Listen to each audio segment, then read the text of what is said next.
All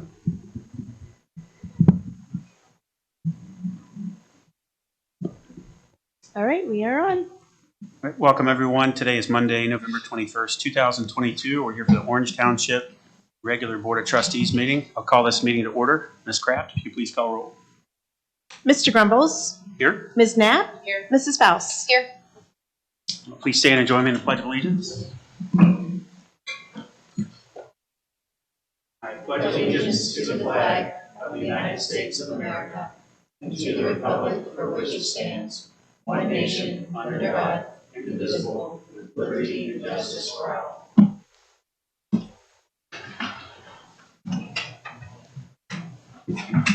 We have no public here for public comment, so we'll go straight to the 2023 health insurance renewal. Evening, trustees. It's November, and November means two things. It means Thanksgiving and insurance renewals. So we have Dean Stitz is here from McGowan Brabender, and if you remember, we transitioned to McGowan Brabender as our broker back in July, and Dean was here and kind of gave us an overview of MB and what they offer us. And as we look at renewals, I think the big takeaway for me is that McGowan Brabender, number one, has been a great partner. Number two, they shopped us aggressively. And number three, I think we have some good results. And I'm going to let Dean just take it from here and give maybe a 30,000 foot overview on how we got to this point and consensus for the board to keep going. Yeah, good evening. Rewind. Last time I was here, it was more about, choosing a broker partner to kind of facilitate what happens after that, right, annually through the process.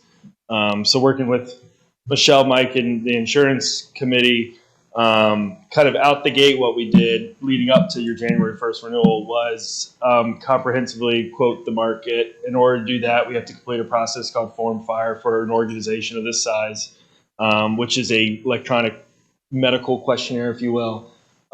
This slide here then is just kind of the plans as you have as they were today. So that upper left box is the lines that were up for renewal. So the primary being medical with Aetna, and then dental, some of those voluntary lines of coverage with both Kemper Health and Aflac. And then that lower right is anything that was in a rate hold. We still looked at it, but the nice silver lining there is you don't necessarily have to make a change. So we did that kind of behind the scenes, working with Mike and Michelle, and then had that meeting with the committee last week, in which we kind of walked through the various proposals. It's always exciting when there is good news to share in a very not exciting world of insurance and health insurance for that matter. So Michelle, are there other slides? Okay. So essentially, with medical insurance being the leading cost driver of what the organization is offering employees and their families, Aetna initially came in with a 12% increase over what it was this year in 2022. And then what we do, and the reason we do Form FIRE is to, it's not necessarily to always move. Change is a pain. But it helps us go back to incumbent carrier to say, hey, do better. And so that's exactly what we did. Aetna did not move as much as you would have generally liked to see. So they went from 12% to 9%, even with competitive offers from not only, Anthem, which is the most competitive, but also from MMO, Medical Mutual of Ohio, in comparison to the Aetna proposal. So Aetna's was firm and final. So we had a conversation around Anthem as an insurance carrier, which I think the township has been with Anthem before. Anthem is what I would label kind of, one of the core four that are competitive here in Central Ohio and surrounding area as it relates to provider network and comprehensive, coverage and administrative service as well. And maybe the one piece that I'll probably jump into your guys' shoes, the difference between Anthem, just Anthem, and then Anthem ERC is the ERC is more of a wellness program. It's almost like you got to be invited onto the island in a way. You have to have a competitive or a compelling risk score and Anthem ERC thought Orange Township could be a good candidate, so they put together a proposal. The reason we're leading with that and the direction that we'd like to go is it's more of a stable year-over-year reality. You're pooled with other healthier organizations, and then there's a lot of incentive behind wellness. You get dollars off if you do this. So there's a intentional drive to be better health consumers. So even though it's at a 1% less of a decrease, it's the direction I think the team in Mago and Bravener would recommend. Questions about any of that? One other benefit of the ERC is it'll be an 18-month contract instead of a 12-month contract. I was going to ask because I see that the Anthem looks a little slight, maybe like what, $50 difference or something. So it sounds like the ERC has packed in benefits that could reduce the cost. Correct. Offset for employees. And Mike brings up a fantastic point. Also, 6 months extra. Yeah. And then, Mike and I were talking about it beforehand. January 1st is the most reoccurring renewal, so carriers are like busier than they're, ever going to be in any other given month. Because this program is built on a July 1st renewal date, you get a little bit better, effort, not only from, in this particular case, the incumbent would be Anthem, but then if we, completed Form Fire again, we're doing that. We get better interest from the carriers. As you can see, like United Healthcare didn't even try to quote. Yeah. Well, maybe fast forward this 16 months when we're doing this all over again, you could get a better response because the underwriting team at UHC has more time. So generally more good comes from making an off-cycle renewal change for multiple reasons, but 6 extra months of no increase is nice too. If we can get that another iteration, we also internally save a full year of administrative cost in coming up with all the quote effort that Mike and the team have put into, and the committee, et cetera. So every 2 times we save a year of effort on our end too. So that's real beneficial. And a lot of your other lines, medical is obviously the primary, but some of your other lines, and you're reaping the benefit. Like vision isn't even up for renewal, so it doesn't even have to be a focus, right? So the longer you can kind of build contracts like that, the better. You generally don't see that in medical. You see it more reoccurring in some of the ancillary lines. So it's nice to even have that as an option for medical. So do employees have to make their decision for a full 18 months? No, it will still be a 12-month from the employee level experience. Yeah. Because I was thinking at the end of the year, if you're trying to decide, get on your spouse's plan or, Right. I didn't know Eventually how that would work. it'll be, so there will be a year, and it's really 2024. It's crazy to say that we'll do kind of this all over again next year, at least from the employee level, and then they'll technically do it again on like spring. So that's just because it'll start to then shift to a 7-1. So there will be this experience for like, if you're familiar with, hey, I'm looking at my spouse's coverage versus mine. Eventually that decision date that an employee is going to have to think about will be in the spring. Just fast forward maybe 18 months for that reality to occur. So it will be a different time of year. How do they do that when they haven't been made aware of their spouse's benefits until usually August or September of that year? That's just the reality that I think a lot of, not every plan renews on January 1st. It's nice when they do, if you jump into a spouse, if you 2 working people at home, but then even within that window, an organization, let's use Worthington Steel, just someone I drove by coming here, they're doing open enrollment in September, whereas if, a spouse worked here, they're not doing open enrollment until November. So there is always this, most often there is this mismatch of you don't even, like the stars don't perfectly align. Oh yeah, but that's like 6 months. Just seems like it's a lot. Like Yeah. even when you're trying to do like your flexible spending account and things, like trying to anticipate Sure. your costs and that's. Is But just for this purpose, they would only need to decide for 12 months this time Yeah. around, so they could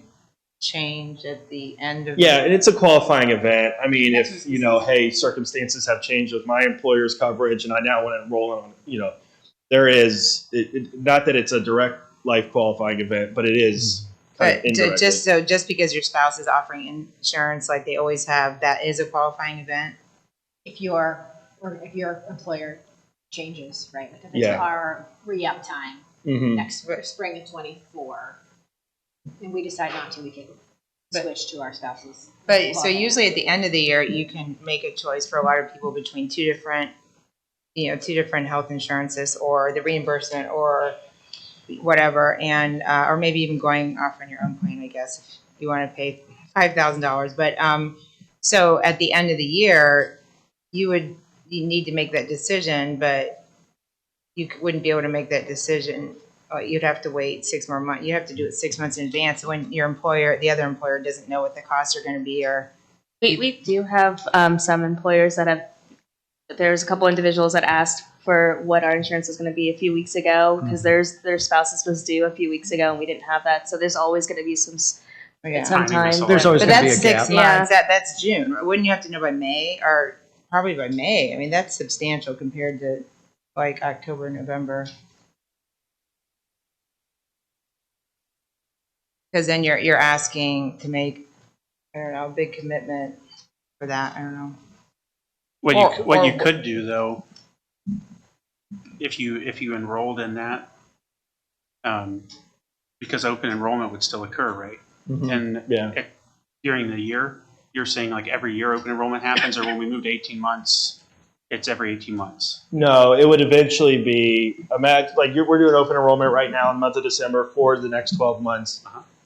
Fast forward 18 months, it would realistically, we'd be hosting open enrollment in June for 12 months then forward. Yeah, so And there's then it'd going be to be, It's still it'd be 12 every June. months. It's It'd be still 12 months So you might have a couple month gap, Lisa. until we get going. They could, right. So what they could do is like if they knew their spouse's coverage was better, they could not enroll in coverage here, which would be a qualifying event. They would have lost coverage, and then they can enroll in their spouse's group. So it wouldn't be. But they would have to. So okay, so you're saying if you drop the insurance here, that is a qualifying event, and they could roll onto their others immediately. Loss of coverage is a qualifying Yeah. event. But is it voluntary loss of coverage? It doesn't It- define that. It is on the list of qualifying events. I don't like to, it doesn't sound like a qualifying event because it's an election, Yeah. but it is a legal right to make that decision at that point in time. If you look can't far do enough that. down that list, yeah. Okay, and then because some people would decide also to take the reimbursement or whatever, and I Yeah. don't know how that would. And does this affect our contact with the fire department at all? No. No. All right, go ahead. That was I just wanted- There's the qualifying okay. question. Yep, you asked it. So this doesn't take any flexibility away from the employees. What you're saying, And right? this does lower the cost. I saw. Right? Yeah. And this- 5% roughly. 40%. So on top of this is the difference card, which is like an HRA account, but like for lack of better terms on steroids, like it's a very comprehensive benefit offering, which kind of has cost on top of that. So, factoring in a 5% decrease here with an increase on the difference card, regardless that was occurring, it actually comes in flat. So the negative 4.8 actually ends up being a 0. But in a very common world where it's a 10 to 15 to even 20% increase year over year, it's a very comprehensive, or it's a very compelling story to be able to tell employees into 2023 that there's going to be no changes outside of a carrier. But as it results to rates, our recommendation is to hold them flat. My husband's rates go up. Yeah, and if I could just add, the one thing that I would also think wouldn't affect employees that do not take our insurance is the benefit bonus would go down. I don't think it'd be a lot, but if it's calculated based on our insurance rates, then the benefit bonus would also decrease.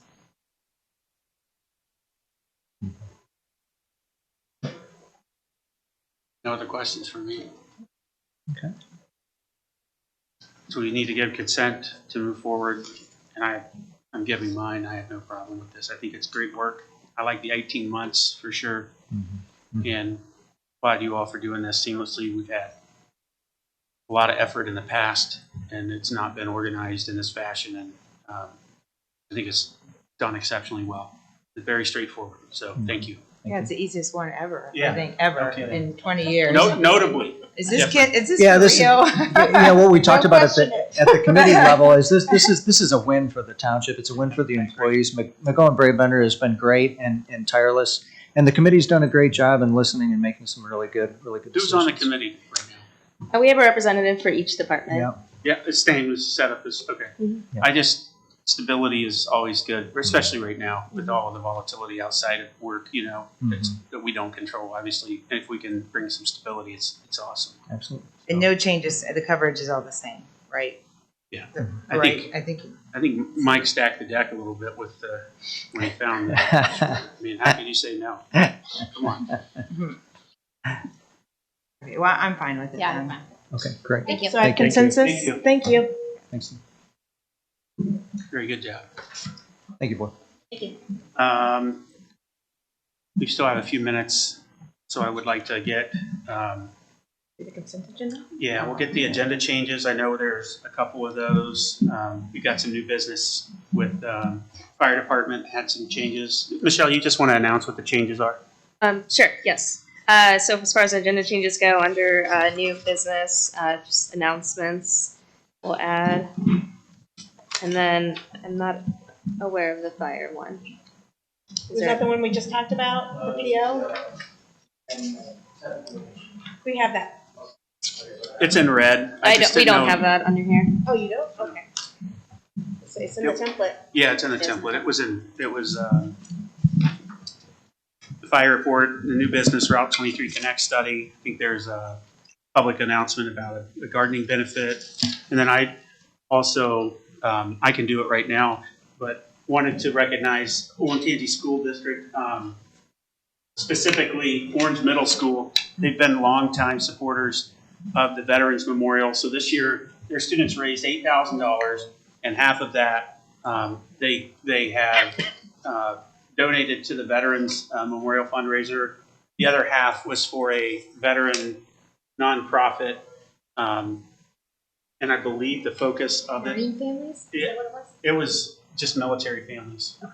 But it was I think it was a Marine Corps, like a foundation, but it serves military families. I think mental health, if I remember correctly, which I'm a big fan of, the being open and fighting the stigma there. So it was unbelievable turnout, and I was there. They asked me to come on behalf of the township, and I showed up, and Trustee Faust was serving breakfast and helping other people on the PTO there put this event on. The gym was packed full. They had the orchestra, the band, all of their middle school students. Superintendent was there. It was unbelievable.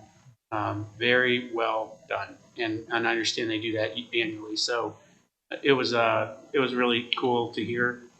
They recognized certain students that went above and beyond, but really grateful for this and the partnership and how long they've supported the memorial. So I do want to make sure, Mr. Bowers and Miss Bonnie, that we send over to them, and I'm happy to share the email address to the teachers involved, the latest and greatest plans. And as we adopt a formal timeline and materials and things, continue to engage with them. Anytime we can get our young community members engaged in something this worthy of a cause, I think that's awesome. And they express a lot of interest in seeing the pictures and kind of tracking it. And keep in mind, the centerpiece was designed by a student. So I think that's really cool. They've done it every year since, when did that, 2013, I think? Yeah, it's 10 years now. been several years. 10 Like they're times. the predominant donor. If you look at the Delaware County Are they? Foundation, Oh, like because of the iterations. They have been. Yeah, they wow. iterate how many times they donate. 38,000 or something that was there before our big donation that we just had. Yeah. So Wow. think about that. The students, middle school students out there raising funds. That's amazing testament to hard work. I think they're the only ones that do that, are they? Yeah, every year like that. Yep, That's right. it's great. Yeah, thank you The only for that. school. Yeah. No, I think there's other schools that do some sort of event, but I think they're Not- the ones that are donating. contributing. So, yeah, the only Correct, ones doing it. correct. Yeah, they all do it. That's- They all that's do true. events, yeah. Did we want to do the other announcements? Since We can. Okay. Yeah. Go ahead. Just wanted the community to be aware of the DC 23 study. This was something that came up a couple years ago. There were, let's see, in 2001, they started a study and trying to determine the feasibility of free flow connections between Toledo and Columbus, focusing on the area between Waldo and 270. And there were 6 different options that was out within the community a bit ago, and they decided none of those options were any good. So now the second phase of the study is going to focus on identifying specific intersections and segments along 23 that are particularly problematic and potential solutions. So now ODOT they gave it to the government level earlier this summer. We all had a chance to weigh in, and now it's the opportunity for the community to weigh in. So we're asking anybody who has an opinion to go to publicinput.com/23connect. And it's our opportunity as residents to have a say in what happens, basically. So this survey is going to be available, started earlier last week through January 15th. So we've got some time over the holidays.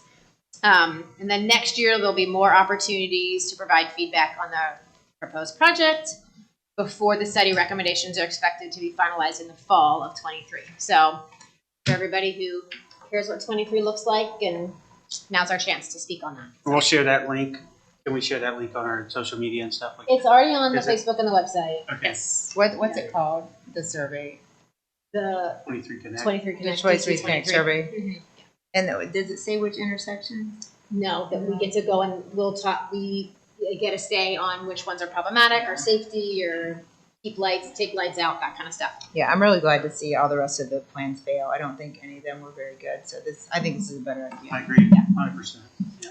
And then the other announcement we have is the health department reached out to us the end of last week and with their monthly newsletter. And one of the things in there is free composting that's going to be done within Delaware County. So that's pretty exciting. I asked Sydney to put it on our Facebook page, so that's there as well. So what we can do, normally if residents are interested in composting, you have to pay for the bucket and you pay for a service kind of a thing. So this, my understanding, is we can get the bucket for free at the City of Delaware Public Works office. And then you have to take it, but you can take it to Price Farms Organics. Oh, great. They are amazing. Yeah, they're great. So, and there is and you can put in all food, raw, cooked scraps, meat, bones, oil, coffee grounds, dairy, paper towels, and napkins. And it's open to all City of Delaware and Delaware County residents. Take your full bucket up to the Price Farms Organics, and they will tell you where to dump it. And if you want compost back, you take your bucket of moldy food, and then you want actual compost to put in your garden, my understanding is $2 to get compost. That's a great deal. Where do you keep the bucket? Does it keep all the stuff in it, right? If it's a compost bucket like I've seen, it's going to be sealed, right? So Sealed, in okay. your garage, on your back deck. I don't know. Well, I know a lot of residents have sought out things to do with their yard clippings and waste and stuff. It's constant. So I comment. wouldn't think this would be yard clippings because I'm picturing a bucket that's about this. Right, they're just looking for This is a way to be less wasteful in Yes. general, right? So this satisfies a portion of that. Yes, That's good. So. And Price Organics, Tom Price has been a staple of Delaware County for decades. They do so much outreach and good work for the county. They employ a lot of folks with disabilities too. If you ever go up there, it's an amazing business. He's a wonderful, wonderful human being and worked with Community Garden as well and gave us a great deal knowing that we were supporting the food pantry in the prior year. So it's not surprising to me. How far away is it? It's about kinda far, 28 isn't it? minutes Yeah, from here. it's a little From bit of a Township drive. Hall. So So you- maybe you wanna go in carve- with your neighbors and yeah. carpool or Carpool, take turns. compost pool. Right. Well, because if you're spending all that gas Right. driving, it kind of Right. I know. I thought about that. you gotta have some kind of. If anybody wants to compost pool with me, I'll Find a neighbor with a Good. Tesla. Sure. Save the fossil fuels. That's a lot of gas. That's 28 miles, is a lot of gas. Well, it's 60 miles, I guess. All right. 17 miles. 28 Oh, minutes. okay, 20. 17 miles. 20. Thanks, Trustee Faust, Yep. for staying engaged and bringing this up to speed. The other thing I would say from a public information standpoint, I've been getting an uptick in emails about the Big Walnut interchange. I consistently get them quarterly, but since I think the presentation or since the commissioners had spoken of an interest, it's a heightened frequency that I'm getting 3, 4, 5 a week, if not more. Yeah. I would, based on what Rob Riley shared and the engineer's office shared with us at the last meeting, I would say let's try and figure out some sort of response that we can post to just comment on what Rob said. Maybe we can take it directly out of the meeting or ask him for a statement, because he made it very clear that that's, I think it's gonna be dead. yeah, it's right? dead. It's already dead. Is it already, it's, Well, ODOT pulled out, so that means oh, it's, is ODOT? yeah, they said it's not feasible because of the impact on 71 after Gemini and all that. Somebody said it would back up for 4 miles, right? Right. So it's starting from scratch, if that. So I think if we put out a blanket statement, I know Trustee Knapp and myself both publicly stated that we oppose it, and we could put that in there in the meeting. It was part of the meeting, so it's on record. And Is it the commissioners that make the ultimate decision? no, Is it ODOT? it's yeah, the commissioners can advocate for it. But But, ODOT makes the Yeah, final decision? it's an ODOT. ODOT is the 100%? yeah. So I think that would be something just to satisfy the. Obviously, they don't know because they keep emailing. So that way we can put that out, forward a link to some folks over there that are emailing us, and But I'm so glad they're emailing because I don't want them to give up on it just in case it somehow gets revived, you know? yes, Like, I don't want to assure anyone because I don't want that, there's such a huge group of people working on that I want to make sure they all keep up the fight because it's, oh, I do too. What I want to do is let them know that from a township standpoint, what we heard directly Yeah. from the county, and then our position, as board members. So. yeah, but keep contacting the commissioners. Correct. Yeah, because the In other commissioners words, were in if you favor have for it. concern, direct them to ODOT, right? Not Right. us. We don't have a dog in the Or fight. We the have no county say, no commissioners vote, too. other than to publicly state, as we've done repeatedly. I work on a statement with the county engineers. Thank you. As far as the consent agenda, I'm going to move into that, but we have some big items on there. I know we're moving some funds around. We had already had the fire truck, the new fire truck on order, but with the ARP funds, we're moving some funds around, correct? So I just want to, go ahead. No, we had originally allocated it from 2191, but when we get into appropriations, you'll get a little clearer view. We want to free up that money in the fire fund, and we have about $550,000 remaining of ARP funds after Bail Canyon. So the team thought this would probably be the best use for those funds. So just want to be clear on that because it's a large dollar amount. So if any residents are concerned, they can take a look at that closer. Any questions on the consent agenda from the board? No? Nope.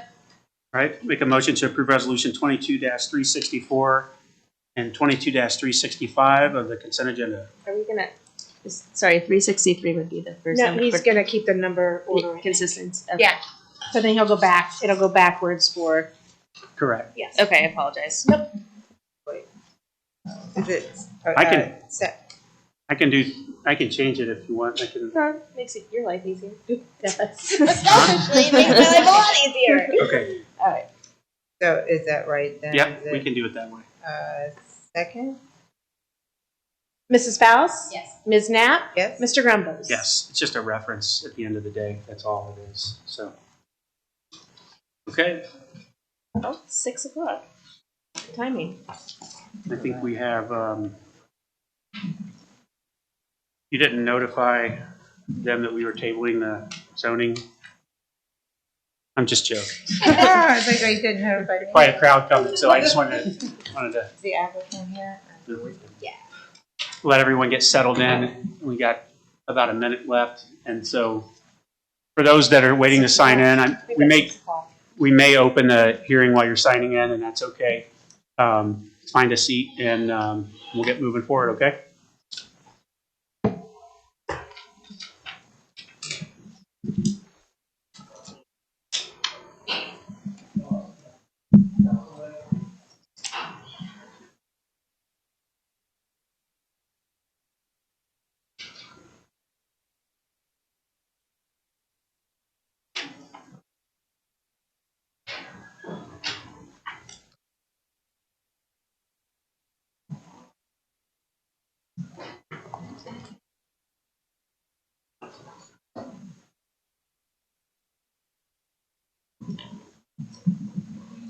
All right.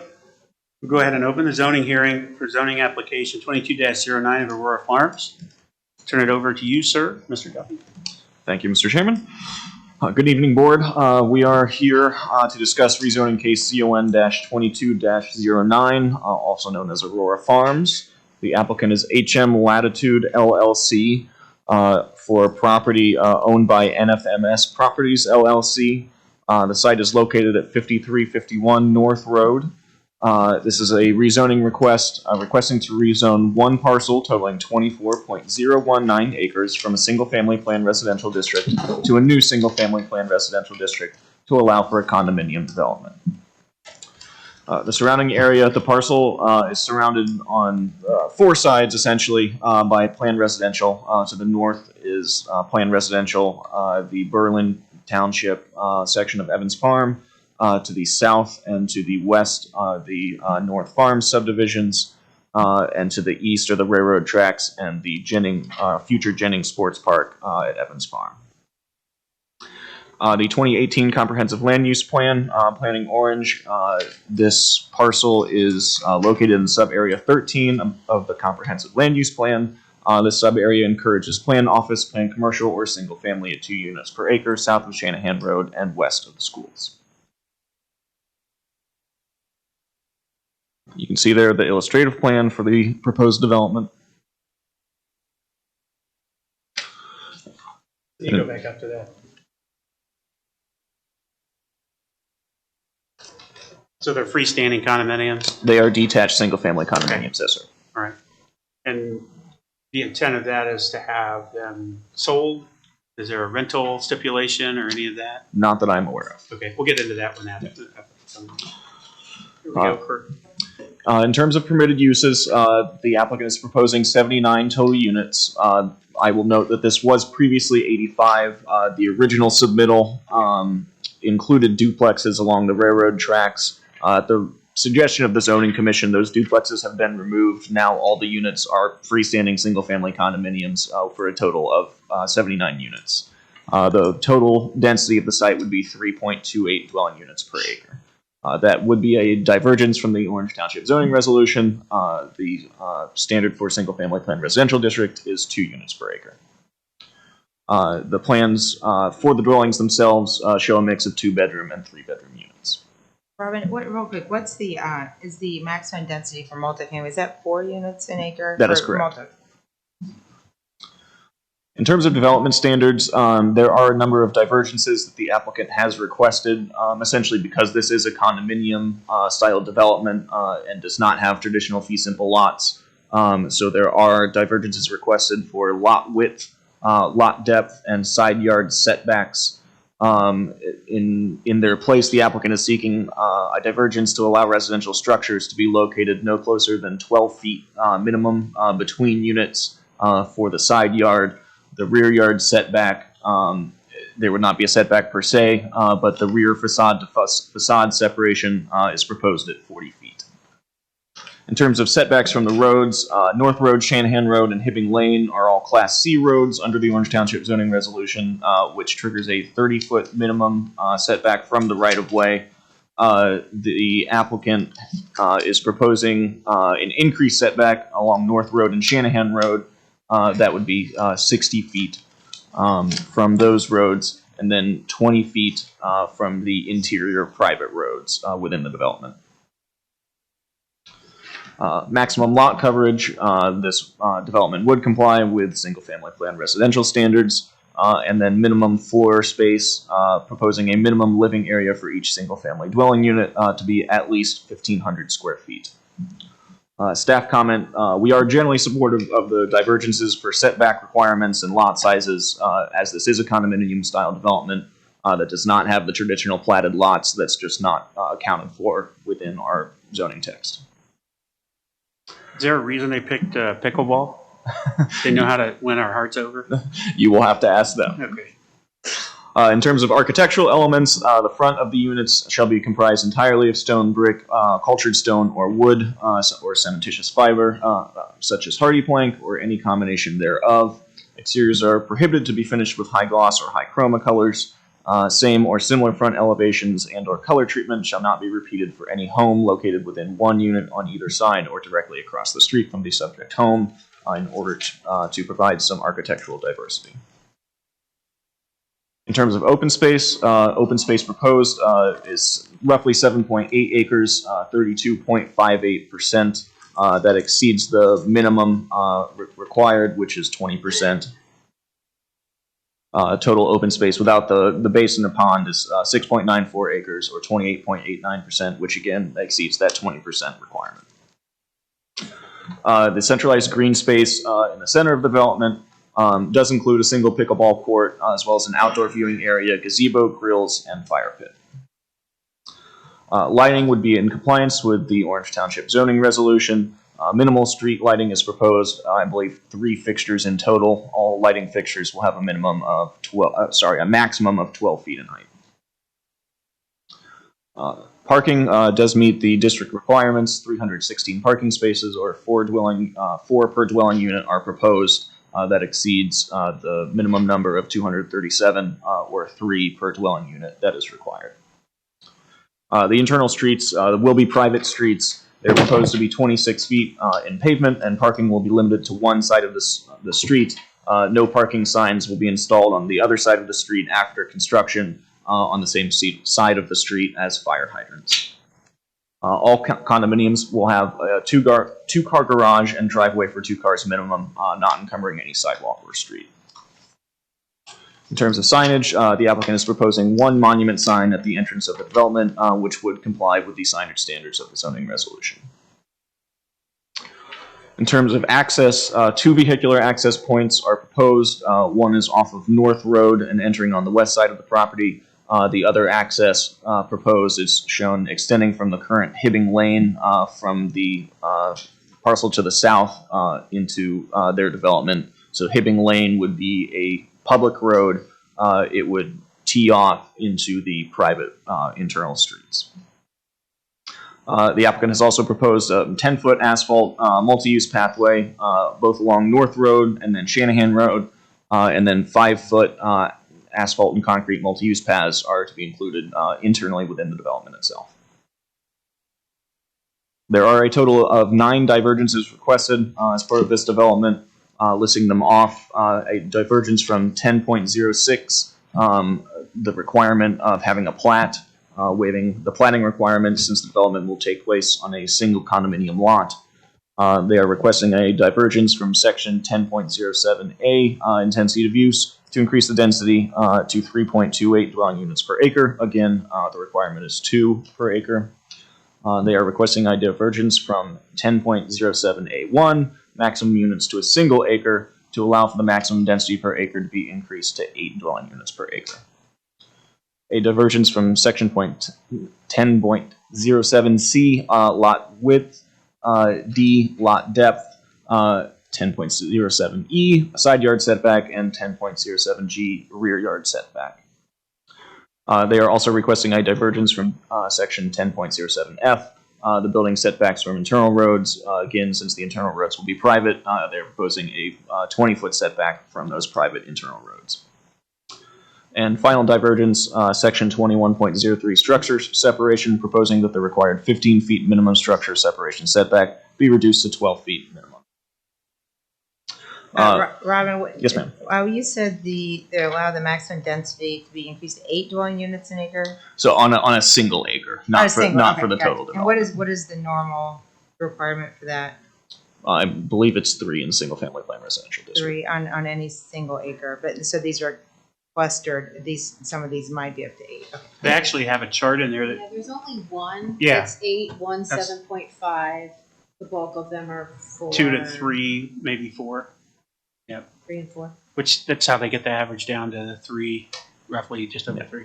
Oh, yeah. It's that one in the middle, and it's interesting because technically you could, when I looked at that, you can consider some of the, if you, not cardinal directions here, but if you look to the bottom side or south of that, a portion of that extends over to that acre, so you could technically divide that out a little bit. Yeah, it's common in cluster housing, I think. Okay. Yeah. All right. Language is in the development text that clarifies that accessory buildings such as sheds or storage units or barns would not be permitted within this district, but patios, decks, outdoor fireplaces, etc., would be permitted to be constructed at the rear of the condo units with approval from the condo association. In terms of technical agencies, the Orange Township Fire Department has reviewed and approved the site plans for this development. The Orange Township Zoning Commission voted to recommend approval with modifications with a 3-0 vote of this request. The modification was that the applicant would provide the approval letter from the fire department, as they had not done so prior to that Zoning Commission hearing. That process has been completed, and the fire department has reviewed and approved the application. Delaware County Regional Planning Commission also recommended conditional approval of this rezoning request, subject to 5 conditions, all of which have been satisfactorily met to the satisfaction of Orange Township staff. That concludes the staff report. I believe Mr. Jack Reynolds and Mr. Todd Ferris are here representing the applicant if the board has questions for them. Jack, are you going to apply to one of our open positions or what? Every week now. Welcome back. Fairly often. I do have a master's in planning. Oh, I did not know that. My name's Jack Reynolds. I'm an attorney with Smith & Hale, and I'm happy to see you all again this evening. I am here on behalf of the owner and the applicant, and Robin always does a good job in making the presentation. So let me just give you a little background information on why we're here this evening. This property's got a little bit of history. And so as we started to look at the property, we wanted to bring to you something that is needed in the community, but something that would be more acceptable than the last 2 applications that were in front of you. So we started early this year and started looking at some different alternatives. We looked at doing a multi-family type of rezoning. When we looked at what has been done in the past, we said we don't really want to go down that road. So we looked at the standalone condominium type of development. And so that's what we went with. We then started struggling with, do we call this a single family versus a multifamily under your all's classifications? And we said either zoning district would require variances. So we went with what we felt was more representative of what's being proposed to you today. That's why you see the variances for setbacks, side yards, etc. We'd like to think it is a single-family community. And so, given that we've presented to you the elevation, some very nice-looking, 1.5-story houses with anywhere from 1,500 up above 2,000 square feet when you finish the second floor, but they are only 1.5-story types of houses. So again, we went with single family because it is single family. I'm sorry, what was proposed on here? Was that in the last couple of years prior to this? It was multifamily. Yeah, it was what was the density of that? Like 8 units? It was between 7 and 8 units, I think. It was, they Multiple came levels. forward with just a apartment first, and that was dense. Then it was a condo development, and I think it was 144 units or Yes, something. and the density didn't move too much. It was the way they got to it that Yeah. changed. Yeah. Okay, I think it was that when right? I wasn't You were here. I remember it. There you go. Come on, Todd. Don't act like we haven't met. We still got scars. Exciting. And so what we did, given the history of the property, and again, it's a challenging property with the railroad tracks and with the new park that has finally come to fruition. I mean, you're talking a 24-hour-a-day type, 12-month park with a lot of amenities. It's a part of it, which is just on the other side of the railroad track. So it posed some problems. So we did come forward with an 85-unit development with 12 duplexes as a part of the original submittal.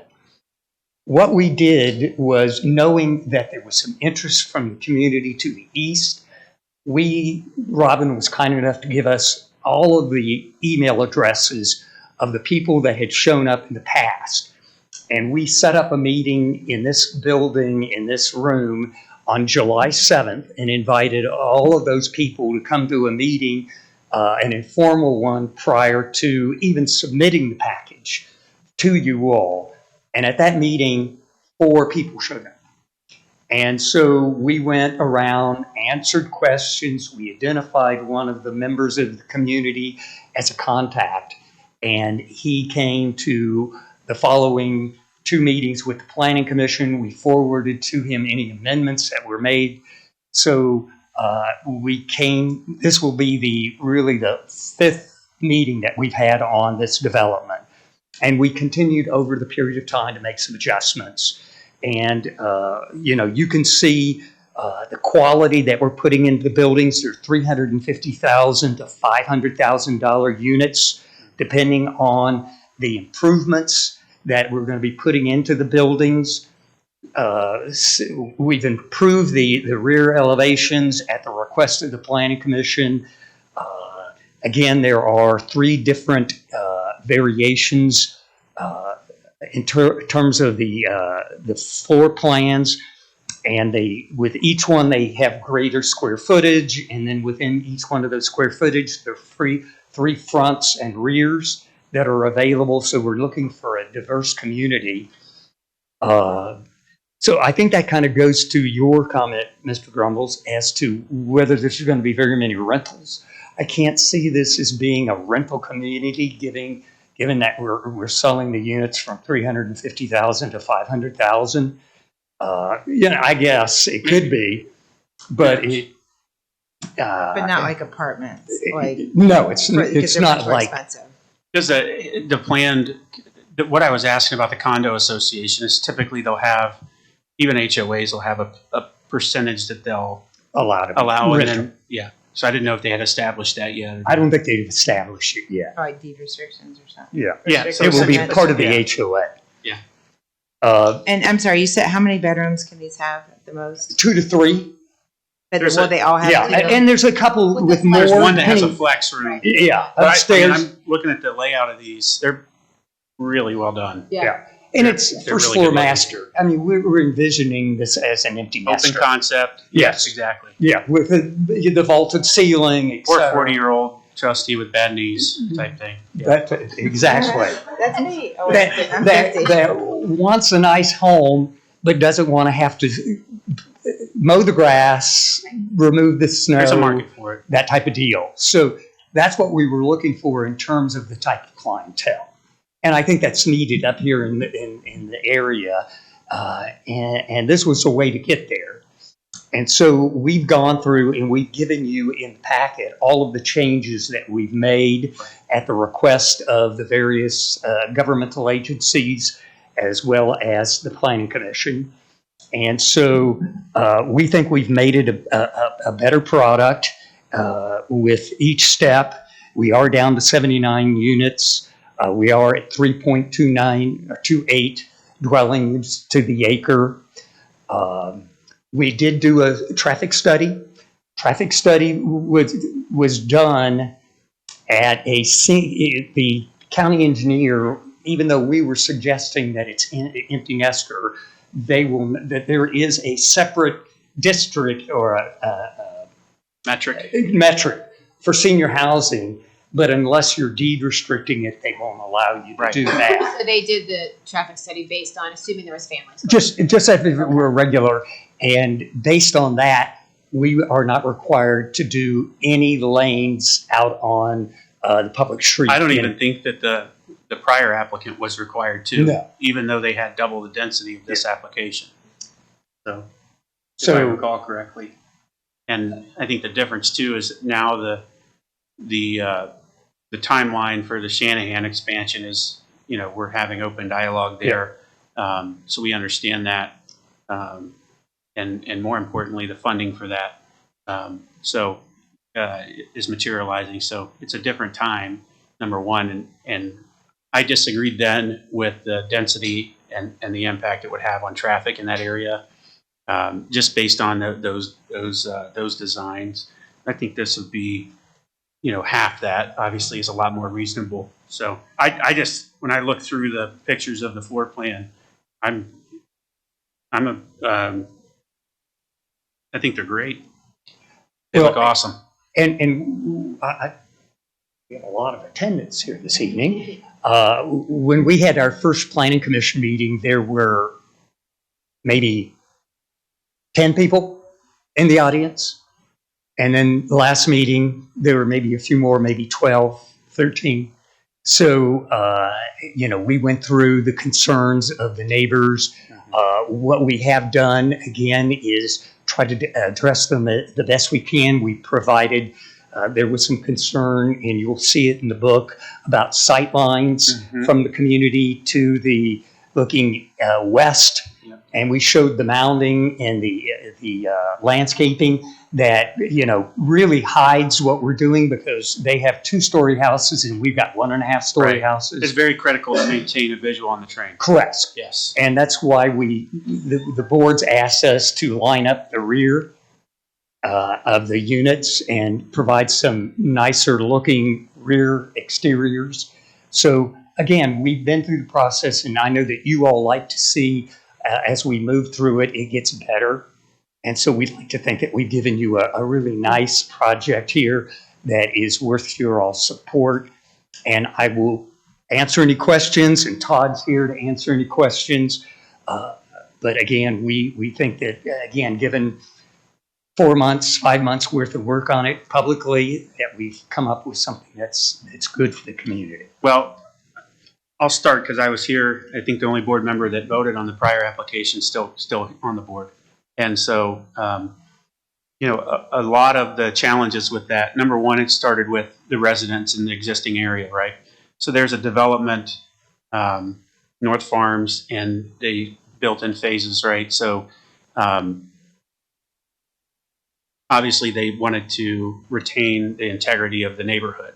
I spoke to some members of the HOA there more recently, and one of the pushbacks was almost like a going through the motions to do it with, engaging the residents, that type of thing.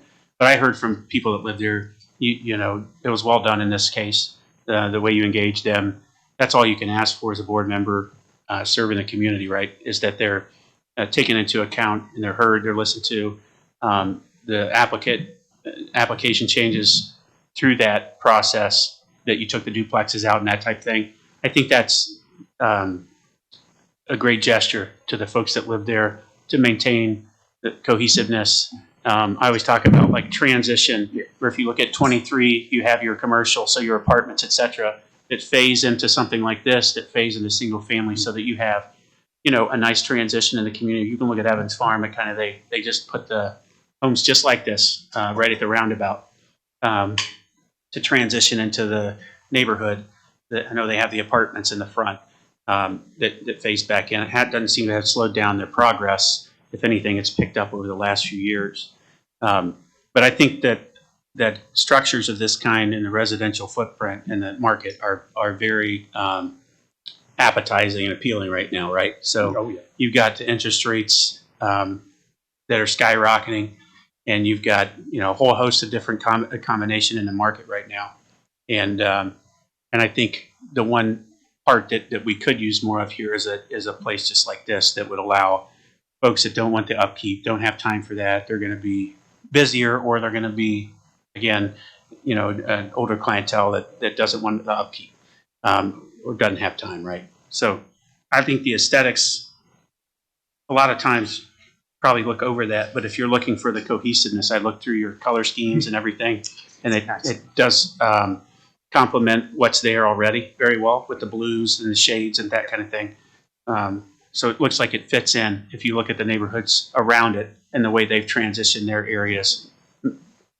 Evans Farm. I never thought that the sports park would be a deterrent, too big of a deterrent.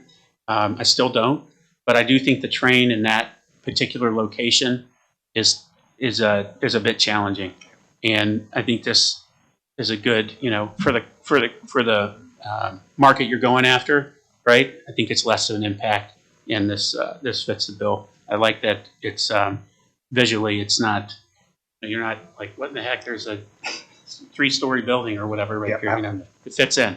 So you've listened to the comments of the board previously, to the residents, and you put a good proposal before us, in my opinion. So I appreciate that engagement with the community and respect to the folks that already live there that you've shown in your design to add value. So thank you. Are you ready to vote? Well, Yeah, I am ready. Sorry. I have some questions. I have questions. I'm sure you do. just for the record, we did receive written comments from residents about 40, and they just, most of them came over the weekend, so we were only able to send this to you first thing this morning, but Yeah, I read them. there were like so many. Yep. Well, I have some questions. What was the vote by the zoning commission? 3-0. 3-0. Okay. And let's see here. So you said that cost range is going to be 300 to 50,000 to $500,000. Okay, and does the applicant actually own this property right now, the HM Latitude? They do. Okay, and so NFMS Properties LLC. what is it?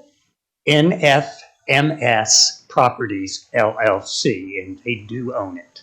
And- They've made the investment in the property. Did they? And have they built any other properties, any other communities? This is their first one? No, this is their first attempt, and they want to do a good job because this is their first opportunity to start building in the area.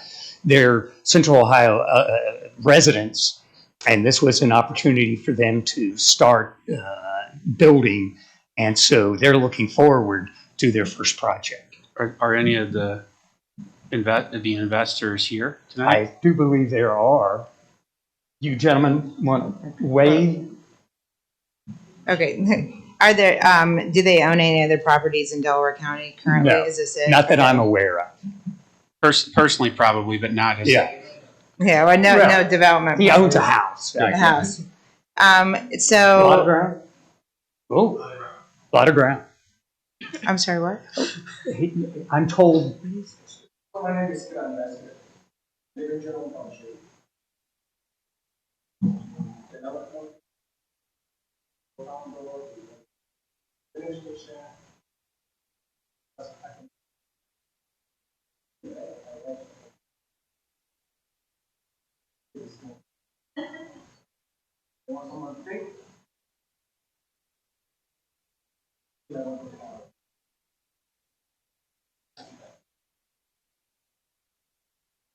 everything taken care of. Yeah. Yeah. Yeah. It's nice.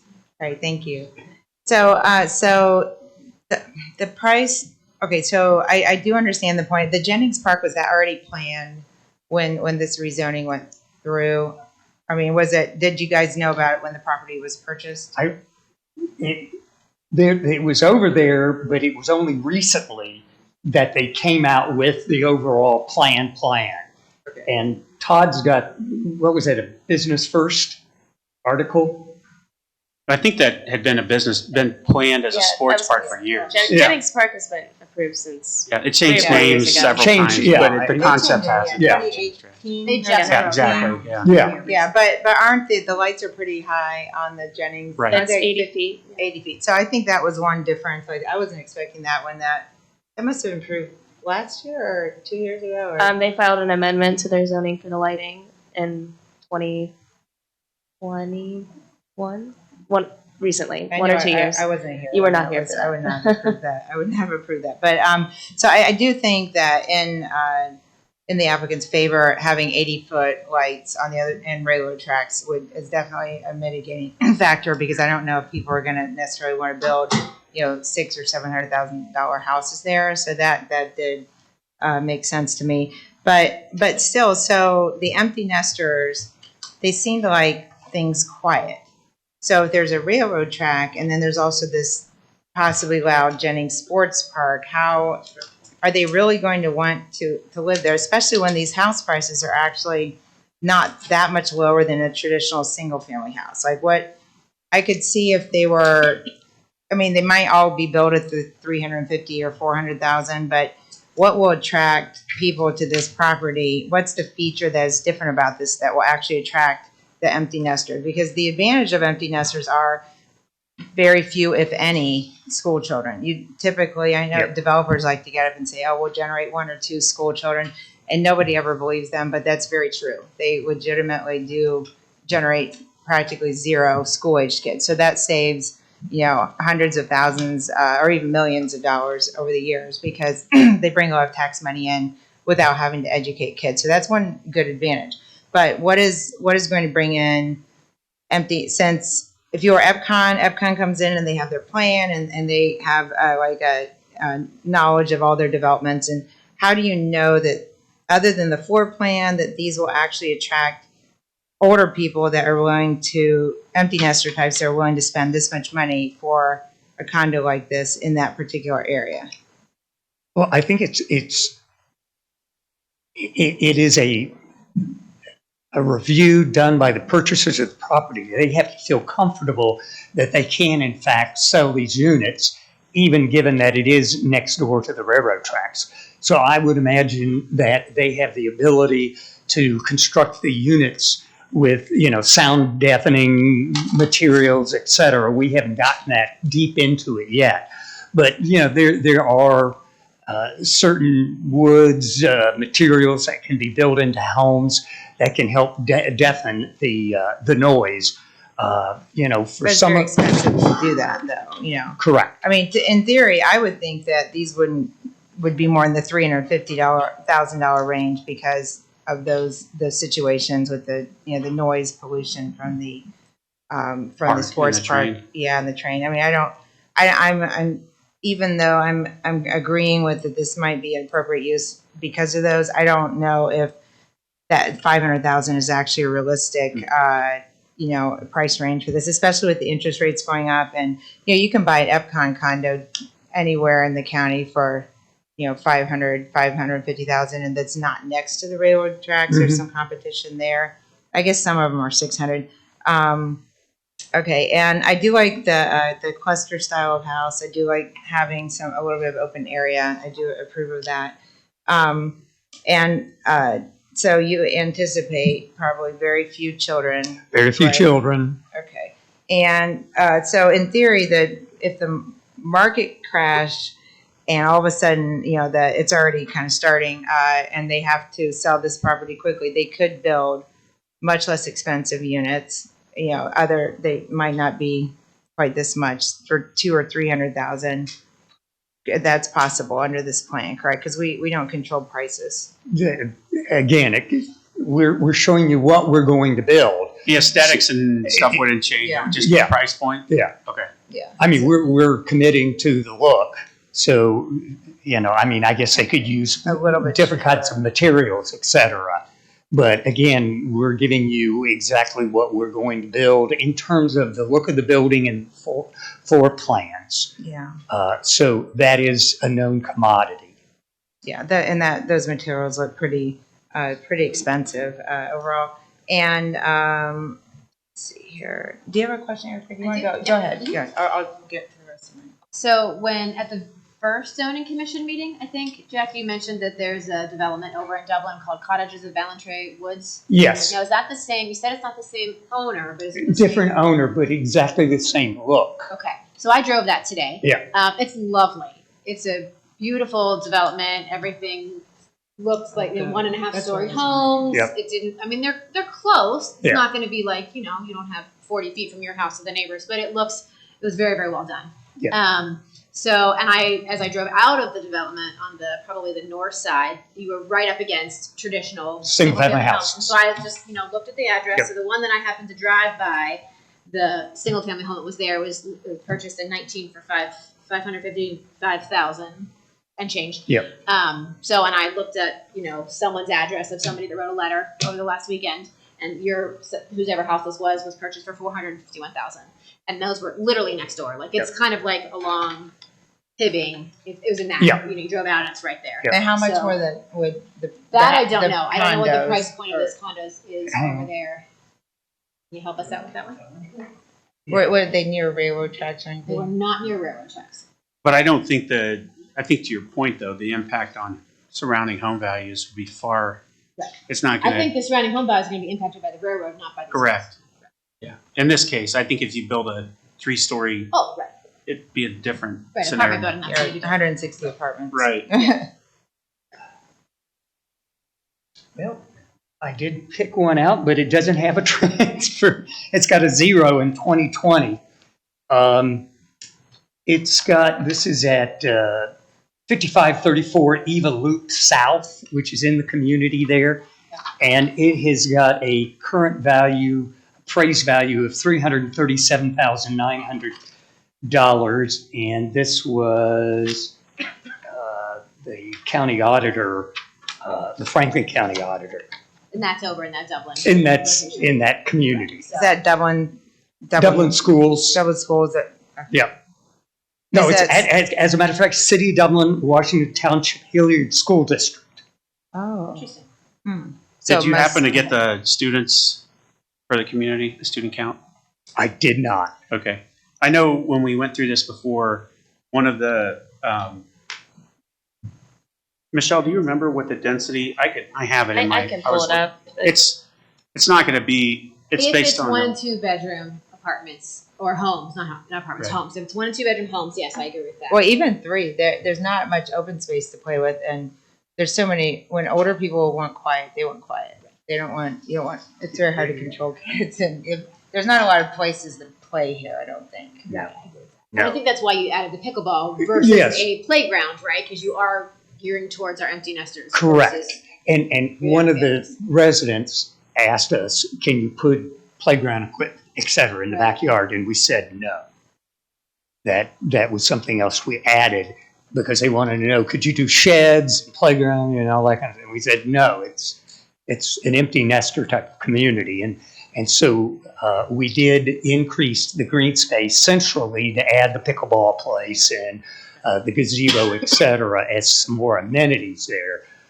But no, it is not being oriented to a family community. And did you find it to be a quiet community? I mean, I was there at 2 o'clock in the afternoon. Yes, it was very quiet. Pretty Same quiet. thing. Okay. But that development didn't have sidewalks, whereas we have sidewalks. and Yeah, we will walking have path. sidewalks. I don't remember if there's walking path around it, but that's nice for anybody that needs to walk a dog or chat with the neighbor. Yeah. And so for the traffic, the advantage of having like an empty nester community is the traffic, even if they won't count it for the purposes of this hearing, it decreases dramatically. Typically in an empty, it's like cutting like a third or something, correct? What you would assume with regular counts that are derived by the ITE or IET is AM, PM peaks, as we've discussed in the past. And obviously, if you're going to work and you're going to school, your AM, PM peaks are going to be very high. And obviously, if you're an empty nester, more or less, it's going to be lower because you're not taking the kids to school and you're not Right. necessarily going to a job per se. Yeah. But the traffic study was done with the assumption that it would have. Yes. Yeah. What's the mix of Yeah. 2 to 3 bed? Is it just owner dependent? So if they buy the lot, they get to pick? Yeah. Is that how that goes? And then it's a house. Okay.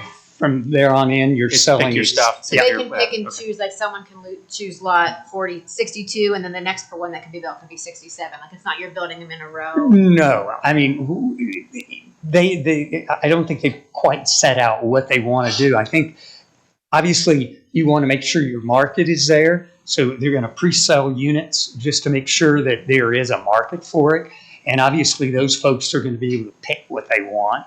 But there's got to be some standard on repetition. It's in the text, Right. as That's what I Robin was- I think pointed that's out. what you were Even asking. for aesthetics or for like for Yeah, so you can't have 5 blue with brick. just the front. in So a they could row. all be. Could they all be 3-bedroom units? Is that correct?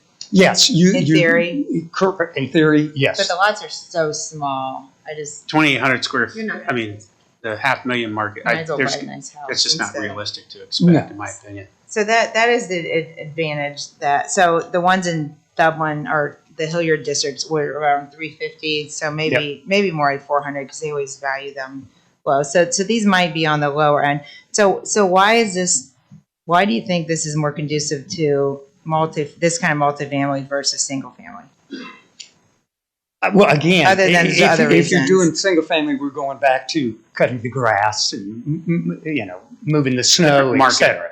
That's right. It's a market-driven. Do you think there's concept. more of a need for that Oh, here yeah. also? I'm beginning to think I'd like to live in a condominium, so I don't have to. Well, and it's not that, the density is only a little bit over 50% more.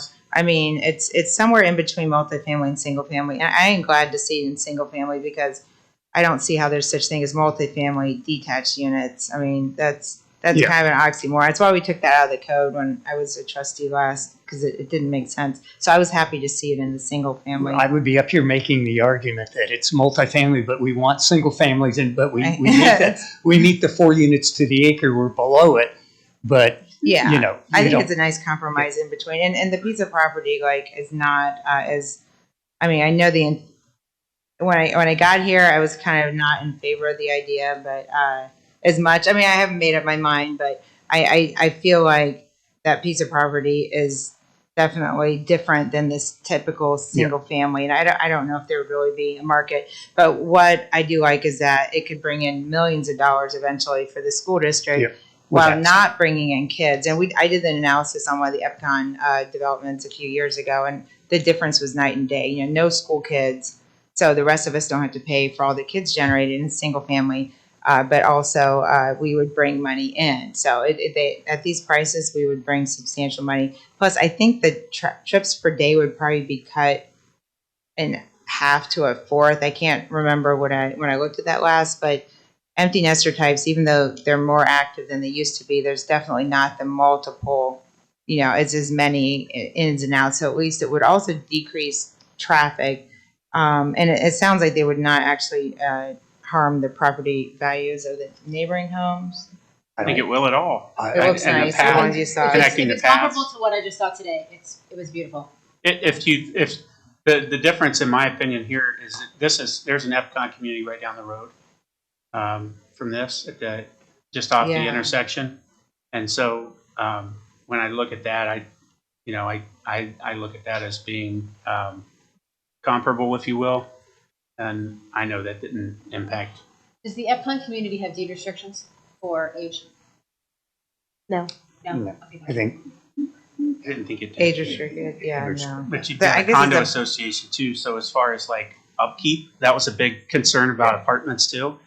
You've got an association of investors that are going to make sure that the properties don't deteriorate in time, and that was a concern from the residents before too. So just overall, I think, Lisa, I couldn't agree more. It's a tough property, right? And what are you going to do with it? And I think the compromise, that meeting in the middle, where you have to have enough ROI to get something built there. Then you've got the train, the sports park, and this Evans Farm that's going to continue north. But I think it really blends into that corner that it's at between North Farms that's there and what you get at Evans Farm. I think it's similar. You have the tighter homes over there. You've got some of these same type units they're putting up now at the roundabout, and you have apartments. So overall, not a huge concern. And we had a letter today, or no, it came in on Friday from Stritter Patnam. Mhm. Putnam. Yeah. He's on the HOA board, and he was in favor of it. And That's who I spoke to. yeah, Do you have any other questions? do not. I think I might have some more, but I'm good for now if you want to open it up. Yeah, I'm going to allow public comment now. Please. And then I'll give you a I'll be chance to ready. respond to that, okay? So if you come up to make comment, just state your name and address, please, for the record, and then you'll have 3 minutes.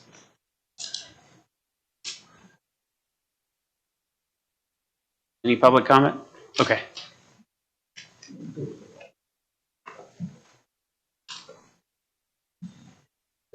Hi, my name is Harish, and I live in 5683 Dorrington Street, and I'm resident of North Farms, community, just opposite to this.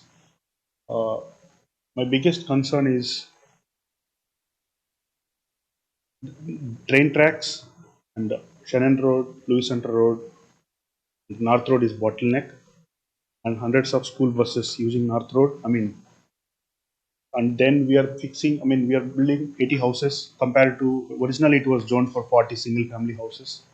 And if you just compare this parcel with the last phase of Rockford, just adjacent to this, just below this graph, this map, is a single family, around 20 units.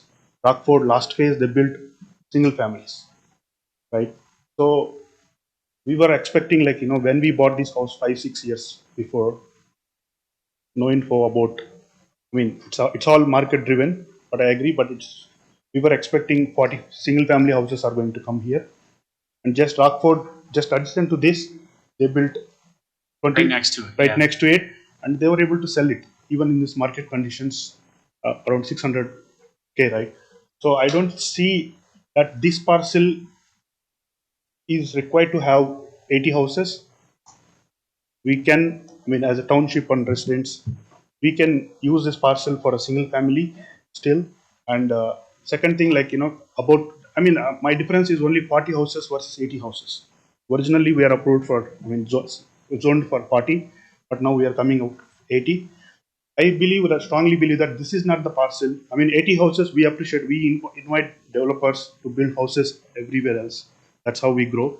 But this parcel, especially, by looking at the considerations, like, all 3 schools, train track, and 23 is kind of swamp. Now, North Road is kind of extended both sides onto the Shannon and then Lewis Center Road. So, the traffic concerns, I mean, I know they said traffic study has been done, but did we know that even that traffic study included how many school bus rides happen on North Road? I wanted to see that.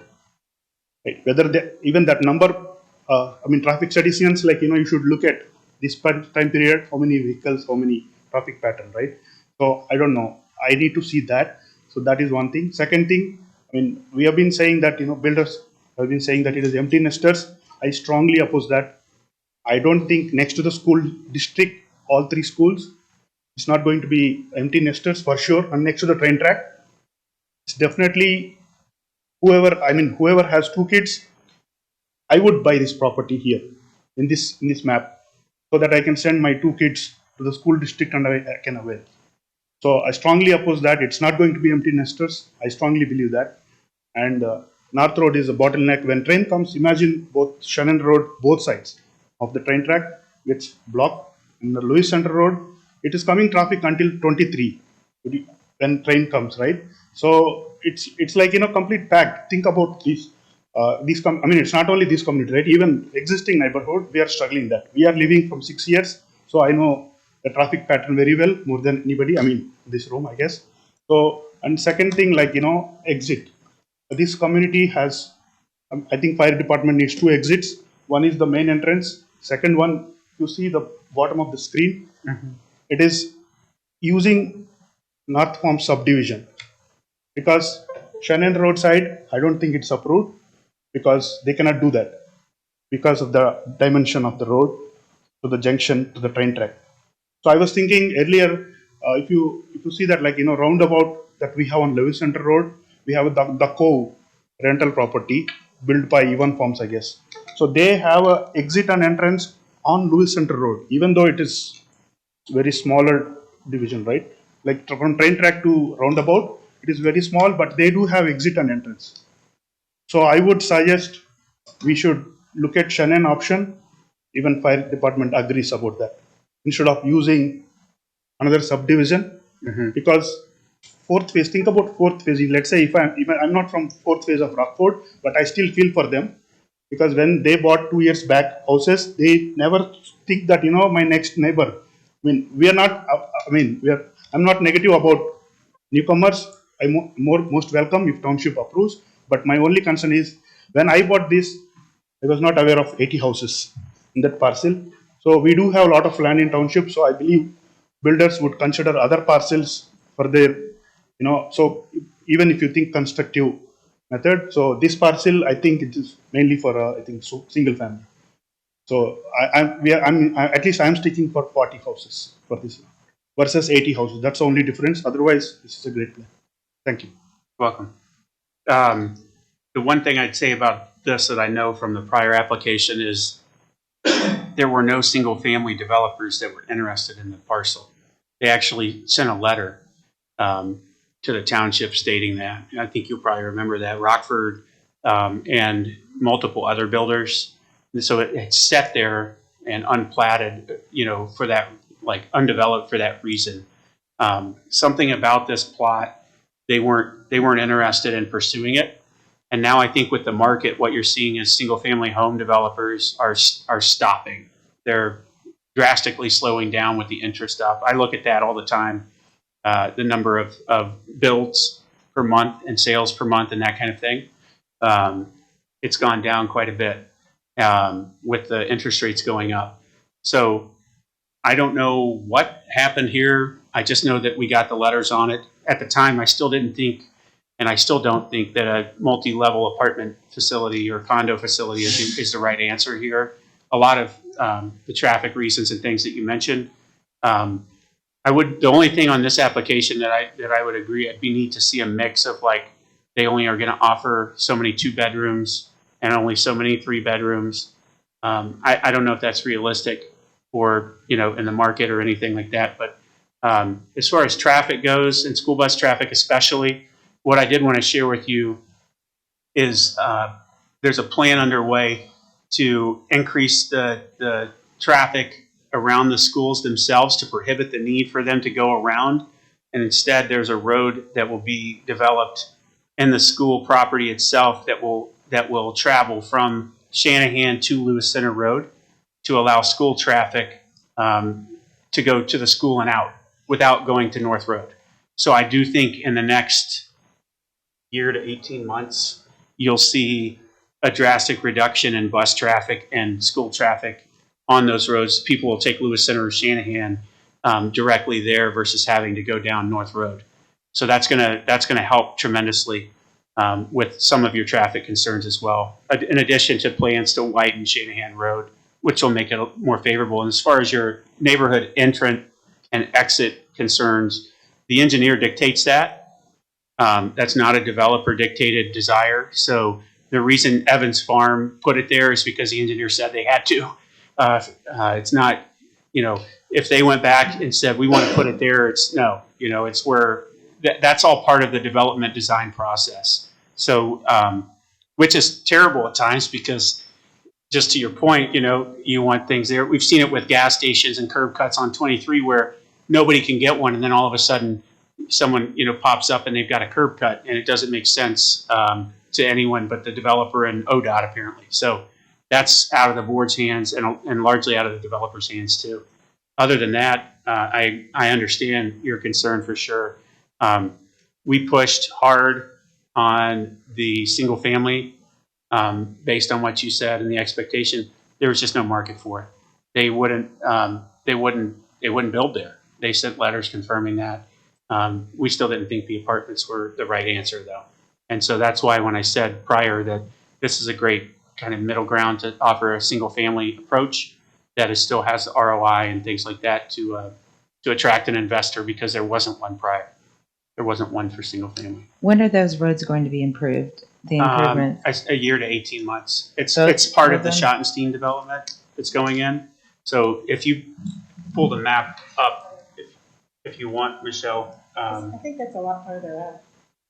No, it's when the Schottenstein development is being built, they have to put, that's part The of rail it. timber?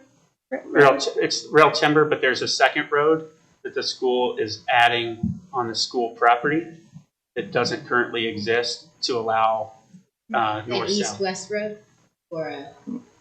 Where's this what's the other road you're information? talking about? What's that? The rail timber and section road goes north-south. Is That's the other correct. one also There's a north-south road? it's on the school property itself. It's a road improvement that they asked for. It's relocating an existing road that doesn't really work well for Shanahan Middle School particularly. So they're relocating that so that more people will be able to utilize it. And the rail timber road will go all the way from right now it cuts off at Kroger, like right after the Kroger. So that's going to be extended all the way to Shanahan too. And when is that going to be done? I would assume. Rail timber will be in the works soon. So if you, I just don't know the timeline on the Shanahan Road. That's going to be years. Shanahan Road widening will be long further out for sure. And then 4 But the years school- at least. If you go over to the school area, they're wanting to put, so rail timber will go up to the schools are reorganizing their roads if you look to the west side of the school, where it kind of comes down and where the track is, they want to relocate that so that it's kind of swooping around, from what I understand. Oh, like behind, to the, So there's on the east more side? like queue space and everything else, so that the buses aren't stuck out. Because I guess right now the buses have to kind of wait, and it's really, even dropping my daughter off there, This one, it was a nightmare. At, the pink one. Yep, there you go. There's the mail print up for me on the summit. So right here, Real Timber Way.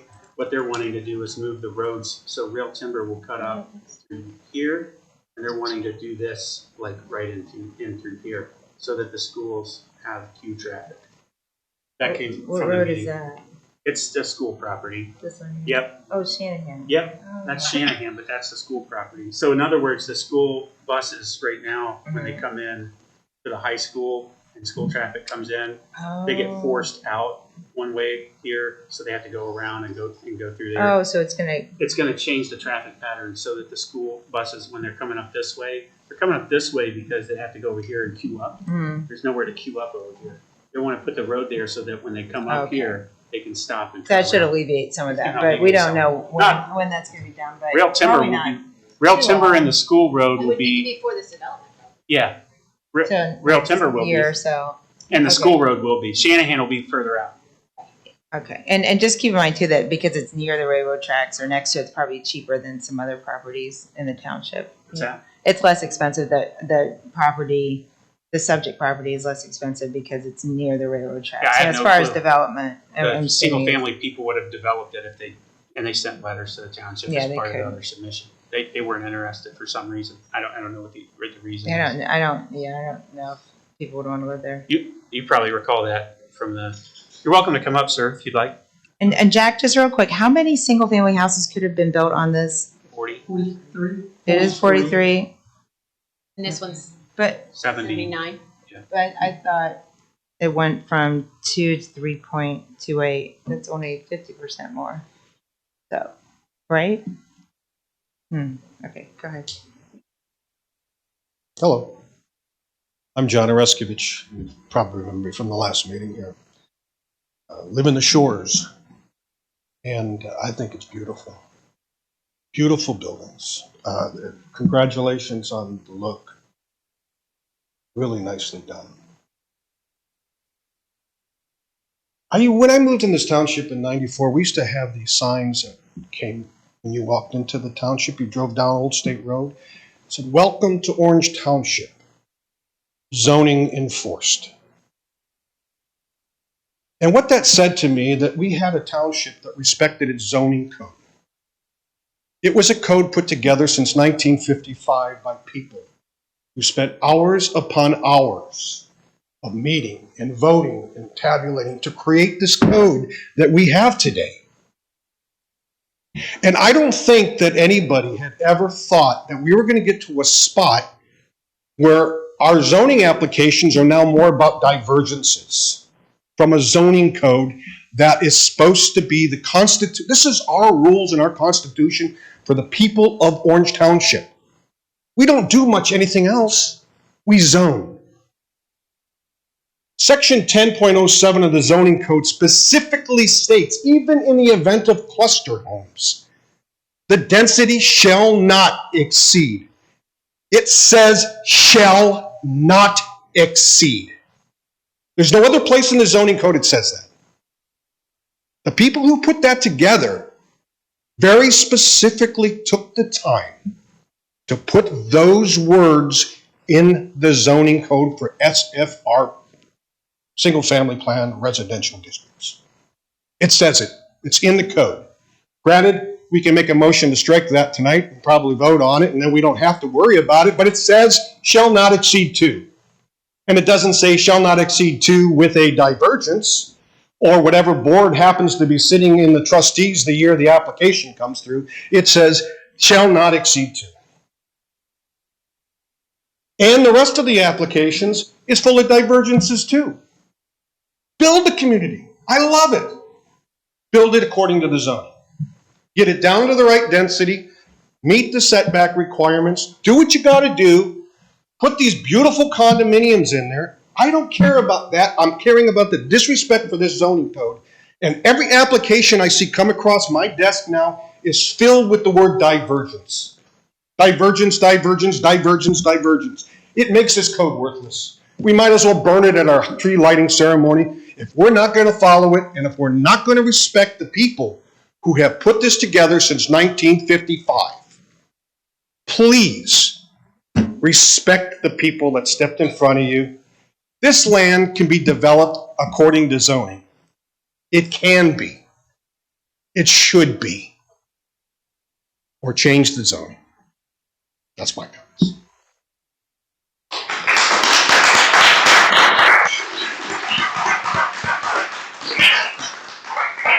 Mr. Reynolds, I have to go back to that question about the 79 units. They're being built, but only 40 could be built if it was single family. So 43, okay. But that, so 43 to 79 is, yeah. But how's it going? It's almost double versus, but yet the density is going up from 2 to 3, which is like 50% more. You see where the 3.28. yeah 3.2 is that? There's the open space. Do you see what I'm saying there? Yeah, I feel like I'm disconnecting. It's more than 50%, yeah. It's more, 100% would be 4. Yeah, do you know what I mean? I would think that there would be more like 6. Yeah, or I would think if it was What's the going from, density? Is it 3.28? Yes. Okay. I just, it seems like they're building more proportionally, but I just noticed that I haven't had time to do the math.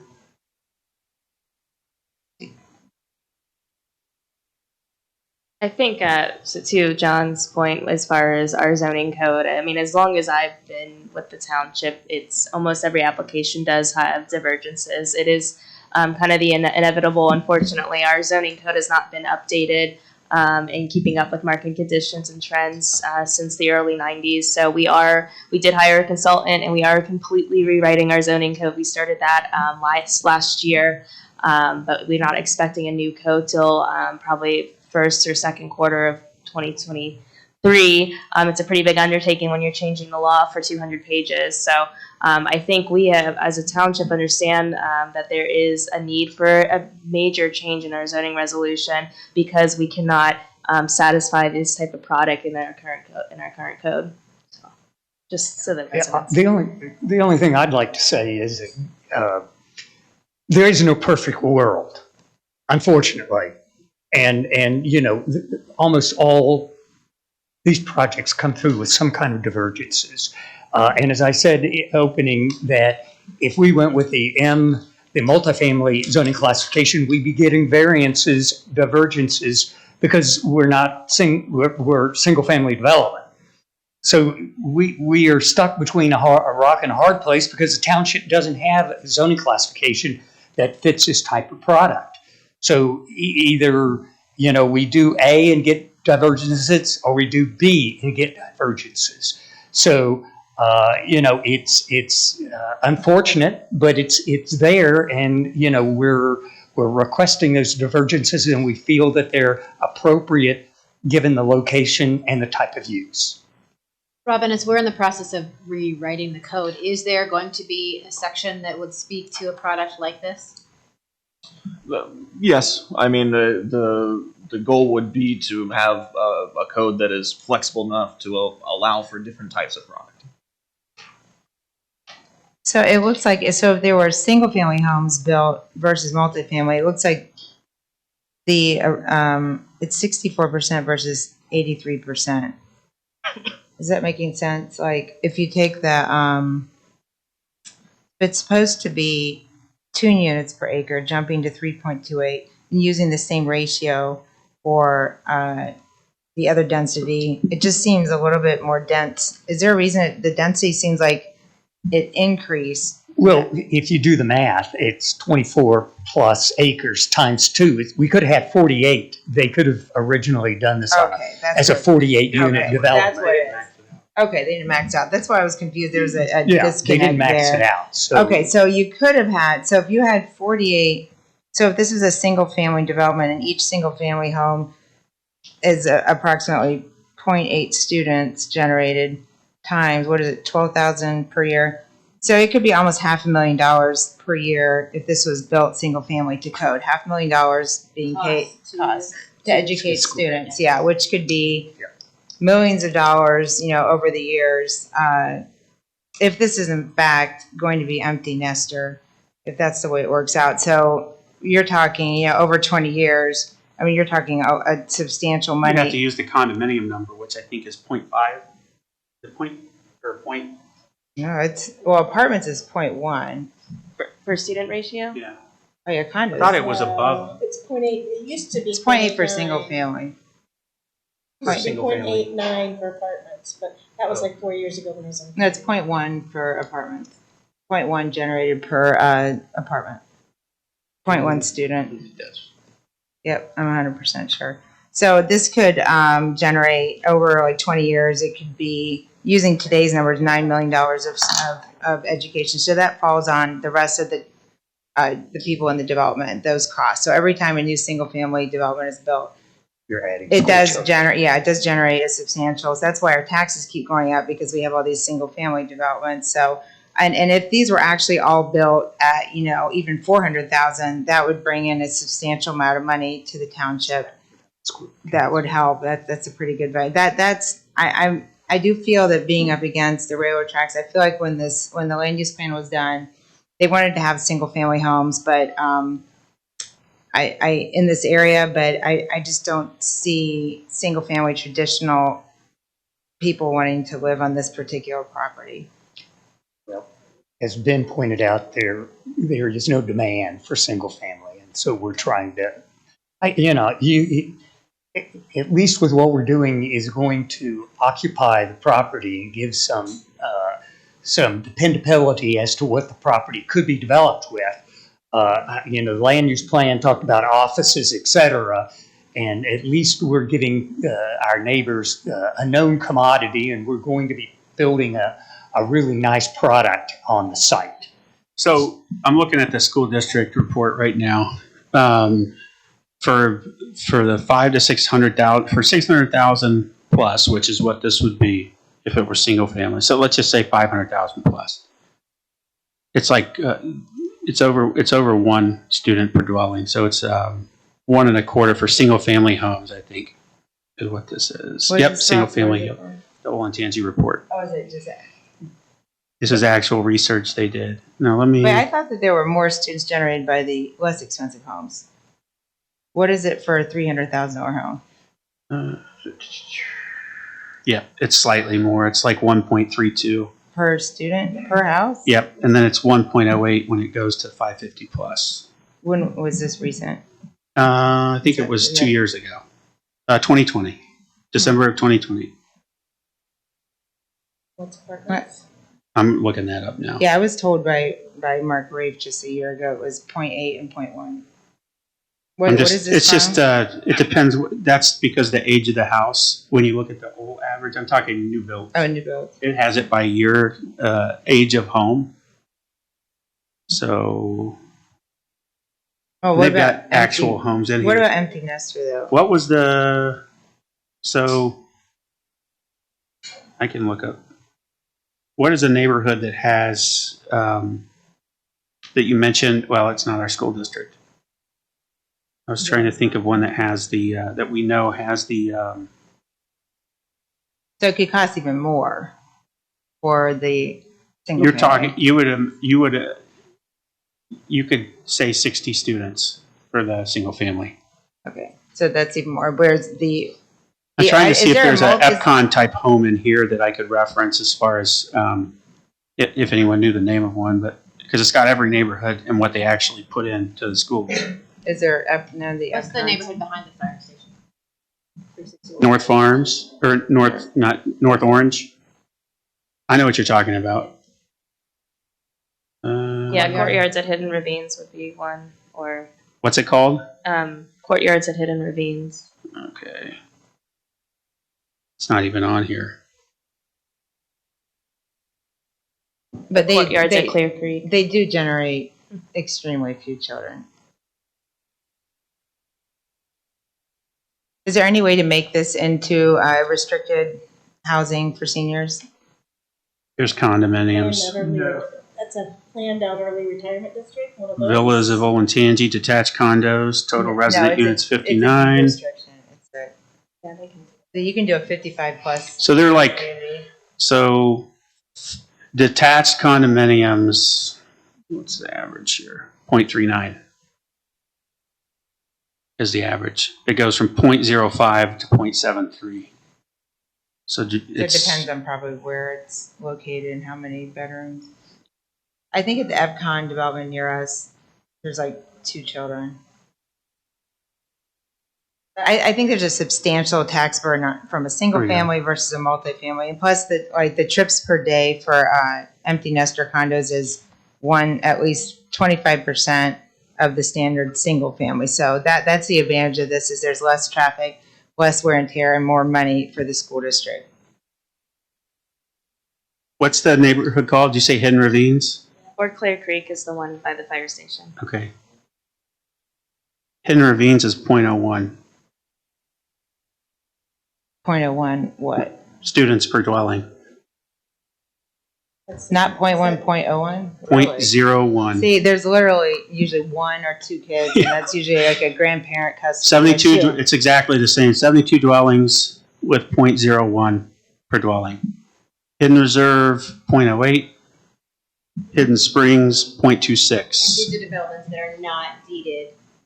Yeah, Hidden Reserve is 52 dwellings with 0.08, and that is in, I think that's the one that is over by I'm sorry, what was it? What one? Hidden Reserve. That's over by, The library? no, it's I think that's by Glen Oak. It's the one that's, Like the chiller? yes, there you go. Yeah, Oh, but yeah. those are attached. Behind Are Gordon. those attached? No, this says, Those are- oh yeah, these are attached. Are Yeah. there any? there's a mix of it's. But you said the one are detached, right? The detached numbers are 0.05 to 0.73. The one that has 61 units is 0.05. So substantially smaller Right. than single Correct. family. Okay, so that would kind of, as much as I usually don't like divergences, and I've turned Courtyards at Hidden Ravines is 0.03. wow. 91 detached condominiums, 0.03.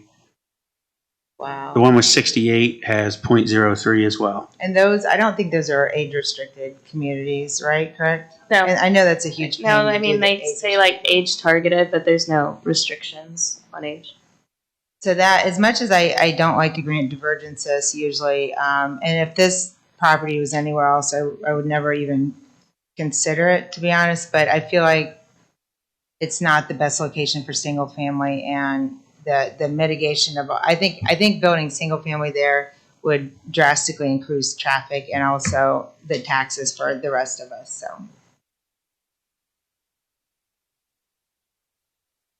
This report, I'll send it to you all. It's pretty amazing. Got everything. That's neat, yeah, send us like, I don't know if there's any other public comment. oh yeah, any more public comment? Oh, come on up. Just for the sake of time, I'll. Yeah. I'm Surendra Thaluri, living at 5259 Loden Drive, Lewis Center. So my concern is again, still the number of units are very high. And also I want to ask you one fundamental question on why there is no so much hurry to approve this application first of all. Why can't we stick with a single zone? Because that is what this whole neighborhood advertised. That is where we bought the houses because of it. Now because someone already bought the property, knowingly that actually it is only for the single home. Now they're portraying that yes, we are benefiting the community with all these things, but why can't we stick with a single zone and give a couple more years and see if any new development, because the space is going very low and the future demand may increase and someone interested to build the single home houses. So why we can't stick with it? Why we have to rush through approve this? That's my question. Thank you. My name is Hemant Kumar Diwan. I live in 5593 Mercia Street, Lewis Center, Ohio. I have a couple of points here, right? So one is the divergence. So this is going to be sitting as a precedence for future divergence. For example, I wanted a third garage in my house, which I don't have now. Because of the limitation that I need to have 12.5 feet from my end of my unit to the lot, which I don't have it, I'm not applying for a divergence. So this is going to set a precedence for anyone to apply for a divergence, which I believe you cannot deny. Okay, the second thing is rezoning. So this is third time or fourth time the rezoning is application has happened with the different names. I don't know why. Even the county is encouraging, township is encouraging that because we denied twice, third time came up. Then even if you deny it now, future it is going to come up with some other alterations and present it, which is wasting everyone's time. So I don't know why. And I'm sorry, you don't know why, what is, I'm sorry. no, the You don't rezoning know why what? applications, multiple rezoning applications on the same property. This is the third or fourth application which has come for rezoning with the different flavors, right? So even if you deny this now, it's going to come up with the next year. We are going to see one more application with a different flavor, which again we need to come up with some kind of excuses to deny it. I don't know why even township is encouraging that. Yeah, it's everyone's freedom to do that, but I'm kind of, it's my humble opinion. The third thing is on the money generating. So the tax, property tax is based on the market value, not on the actual value sold.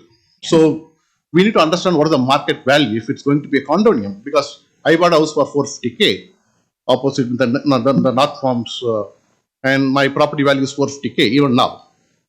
So with the 0.25 acres and 3,500 square feet built-in area.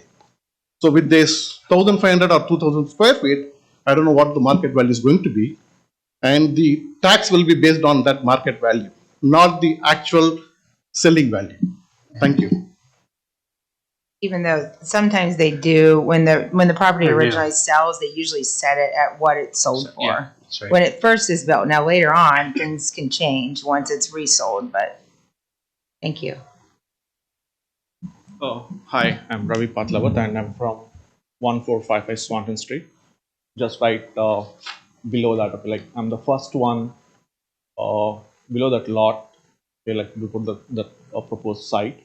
I'm the first one, like that's my first home, like it's just in my backyard.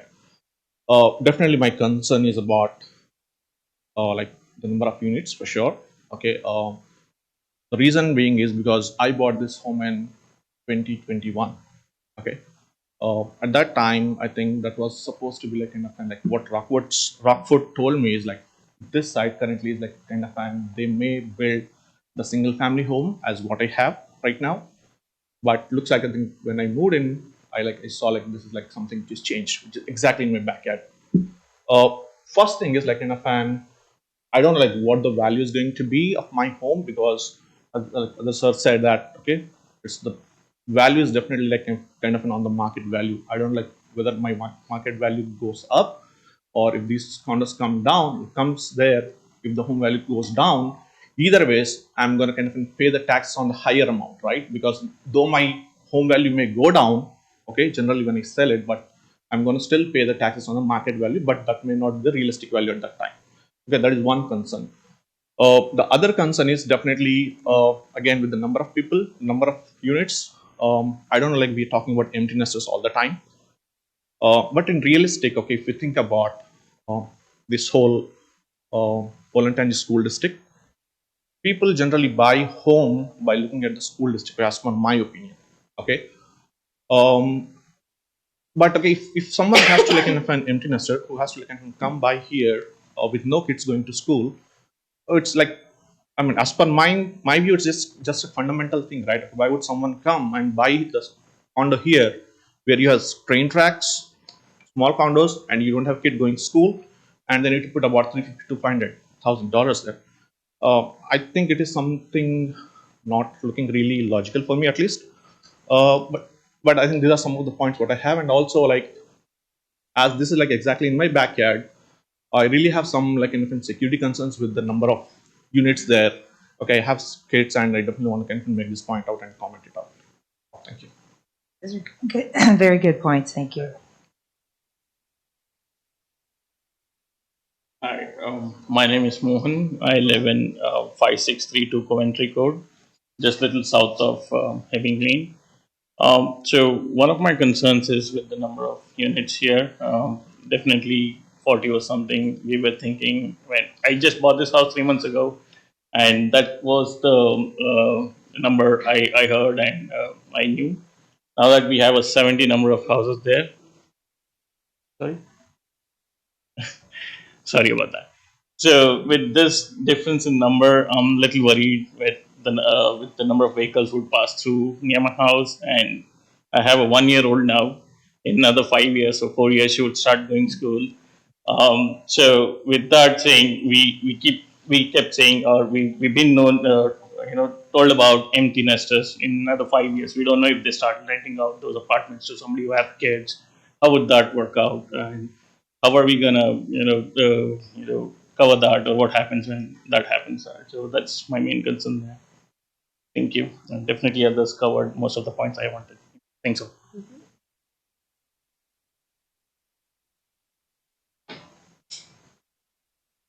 Good evening. Thank you so much for giving us the opportunity to come forward here and share our comments. Especially Lisa, Ben, and Lisa, other Lisa. It's a very good thing to put a face to the name. I haven't seen you since. I see your name board showing up on the streets. I was wondered. So now I got the opportunity to personally meet all of you. Thank you so much. I think we are in a situation. This is my personal comment. I could be very well wrong, but you can correct it. I think the existing North Farm residents are shooting themselves in the foot. Because I'll tell you the reasons here. I moved into this community in 2016. When I bought the home, Rockford Homes told us that, hey, there's going to be 40 homes coming up on the other side of the North Road.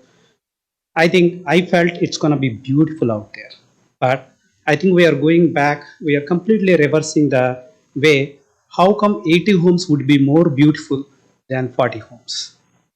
I don't understand. If you build 40 homes, you will have more space and a lot of space for kids to play. Of course, there's a monetary numbers here, but somebody told in terms of beautification, I don't think so. 80 homes will be more beautiful than 40 homes. That's point number one.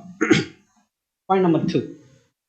If I am a resident of somewhere in Reynolds Park or something, if my kids are willing to go to high school or middle school, we all agree here as a Orange Township, Valentanji High School, Valentanji Middle, Shanahan are the best in this neighborhood, the best.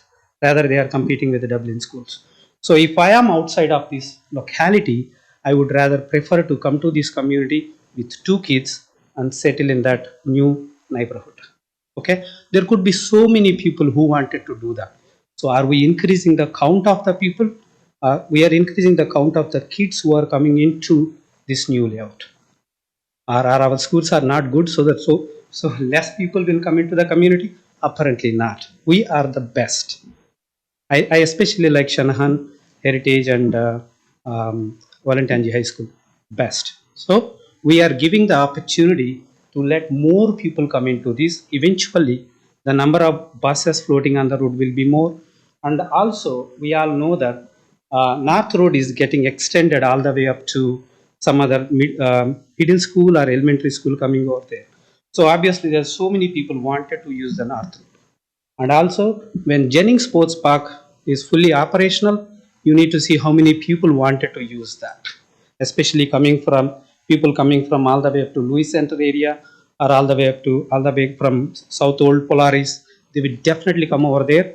The best route for them to come over is North Road. Point number 3. Next big thing I want to tell you is North Road Park. I'm sorry, can I? Yes. One more minute. There's a big park recently came, North Road Park. Beautiful. We are so happy that there is a cricket pitch also there. So obviously there will be so many facilities will be increasing there. A lot of people would be using the North Road and they use the North Road Park. So we are increasing the traffic. If you happen to be of course, because I feel that we are working on some assumptions here. We haven't seen the real traffic since 2 years because people are staying at home. If you happen to be operational or everybody is going to the offices down the line after 6 months, you have to see how the traffic around 5:30 in the evening or around 7:30 in the morning. So we are taking decisions based on some of the assumptions. I think that's not right. That's what I strongly feel. Thank you. Thank you giving me this opportunity.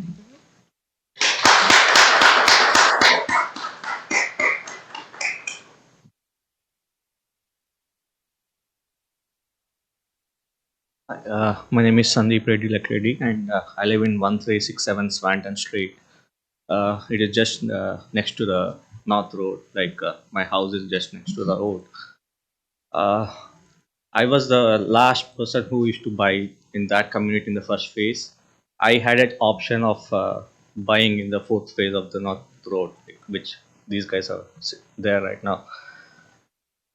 It's I see that within 1 year I did not even, I mean, I just moved to Ohio since last 2 years from California, so it was very beautiful here. I'm happy that I made a decision to buy a house. But thing is, I was amazed that somehow I went with the first phase, but I thought that okay, since it is closer to a track, it might be little.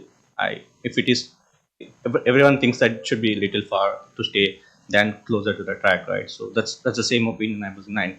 I bought in the first phase. So, but I did not expect that within 1 year, the fourth phase would be completely full. So I saw your comment that people are not interested to do any single families. That's what your comment, right? So that made me think that next to that track, even farms has been growing up. That when I was buying the house in the North Farms, I had an opportunity to buy there also, but it was in not even like 10-15 houses are there hardly at that time. Now, if you see the Ivan farms, it's all $1 million houses or more than that, and it extended like 3-4 phases has been built, and you see the park has gray, and you see a lot of construction is coming even towards the temple area and down the. It went till Cheshire, so I don't think that is true that single families are not interested to do their construction in this area because the demand is growing up. If you put any sale in our community, it will just go like a hotcake, even for the single family. So I definitely think have a concern on the 80 than going with the 40 because 40 looks more cleaner, beautiful than 80. And when I came, the traffic was very less. Now I'm feeling like I don't know what gonna happen. Like because if you want to go towards 23, it's very crowded. If I want to start from here and go to the exit also, it takes a lot of time. Even the Shanahan road is also very small that if you go towards the night, I have to come in the middle of the road instead of going in my lane. It is that narrow. The North Road has grown up. It takes a lot of time. A lot of people are driving towards from US 23 towards this road. So traffic increase like anything. And because of the ground also now, I think it will go increase a lot. I don't see the one thing I can say is like traffic studies will say something now, but when it comes to practical, lot of things will change. You cannot do anything at that time. You can say sorry and you can say what are the better alternate options, but you cannot come back and okay, the traffic study gave you this report and now you constructed out this. Like you cannot come back and tell them you have to go back to 40, right? It's always you'll be seeing the better option afterwards, right? What can be done in this current situation? So I think we have to revisit the traffic study also, thinking practically more and keeping that like. And one more thing, when it comes to divergence thing, right? Like I don't have kids right now, so I felt like Valentine is the best school district, so that's why I moved in, right? Tomorrow I have kids, and I saw the school buses coming. I felt okay, this is closer by my house. I have facility of bus. Now all of a sudden they removed the bus facility also. Since they removed it, I'm also equally paying the taxes. If even the with buses and without buses, I'm not paying less taxes, right? I can still say, okay, why I'm also paying the same taxes. Why should you not provide me a bus facility? If you're not providing bus facility, why should I pay for that? I can also bring that point also, right? A lot of things will come when you think about divergence, a lot of things will come into picture in future also, right? Everyone has their own needs. Like Hemant said, he has the need of third car garage, but it is not possible because at this moment, now he's not able to do anything, right? He can put with the opinion. He can also take his neighbor's permission. If they both mutually agree, because the code doesn't agree, he cannot do anything because he's giving the respect to that. And the person, he also mentioned that we have to give the value to the people who drafted the township rules and all, right? So with that comment, I'm not liking the idea of 80 versus 40. I just want to clarify, 48 could be built and there are 79 being requested. 48 and 79. So Yeah, so 31 more. I strongly believe that clients are not interested to build a single family.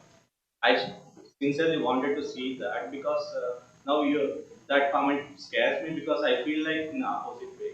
There's a lot of houses are being built in the community in the North Farms. It even went to Shesha, went towards outlet malls. A lot of communities are going. And the next community is also single family. it's the specific lot that I was referencing. So the people that wrote letters were the developers that have to build those. So if people are interested in them, that's fine. There's no supply. But why do you think Even Farms is having that much popularity, and a lot of builders are coming, like they wanted a chance to be in part of the Even Farms also. Yeah, they didn't buy that though. It was for sale. They could have bought that land and developed it into single family homes if they wanted it, but they didn't. So the people that Rockford Homes isn't interested in building single family homes there, or they would have. They don't have an option to build there because it's already, I mean, a lot of developers. They did. They did have an option to build there. It was phased as part of their development. They decided not to. They made a conscious decision not to. They sent a letter to the board saying they weren't going to. You were talking about Even Farms? Evans Farms never bought the land. They could have bought it when it was for sale as well. No, I'm just giving an example saying that it's not, Rockford is not only the builder, right? Yeah. So, because there are a lot of builders out there to come and build in a lot of different communities. The market is, what I'm saying is, there's always a boom in this area. And because of... None of them purchased the property is what I'm saying. They had an opportunity to. They expressed no interest in purchasing that property. And it wasn't just Rockford that sent us a letter. There were other, I think, MI and what was really? Yeah. Really? They had The problem is sometimes you have prime property and then you have other properties that are not as prime. And I feel like this is, you Not find prime. out the hard way that if this could have been developed, it probably would have. And property owners do have rights to develop their property. And if someone continuously asks for a little bit of a lesser use and we don't grant it, it could cause problems. There has to be some kind of compromise.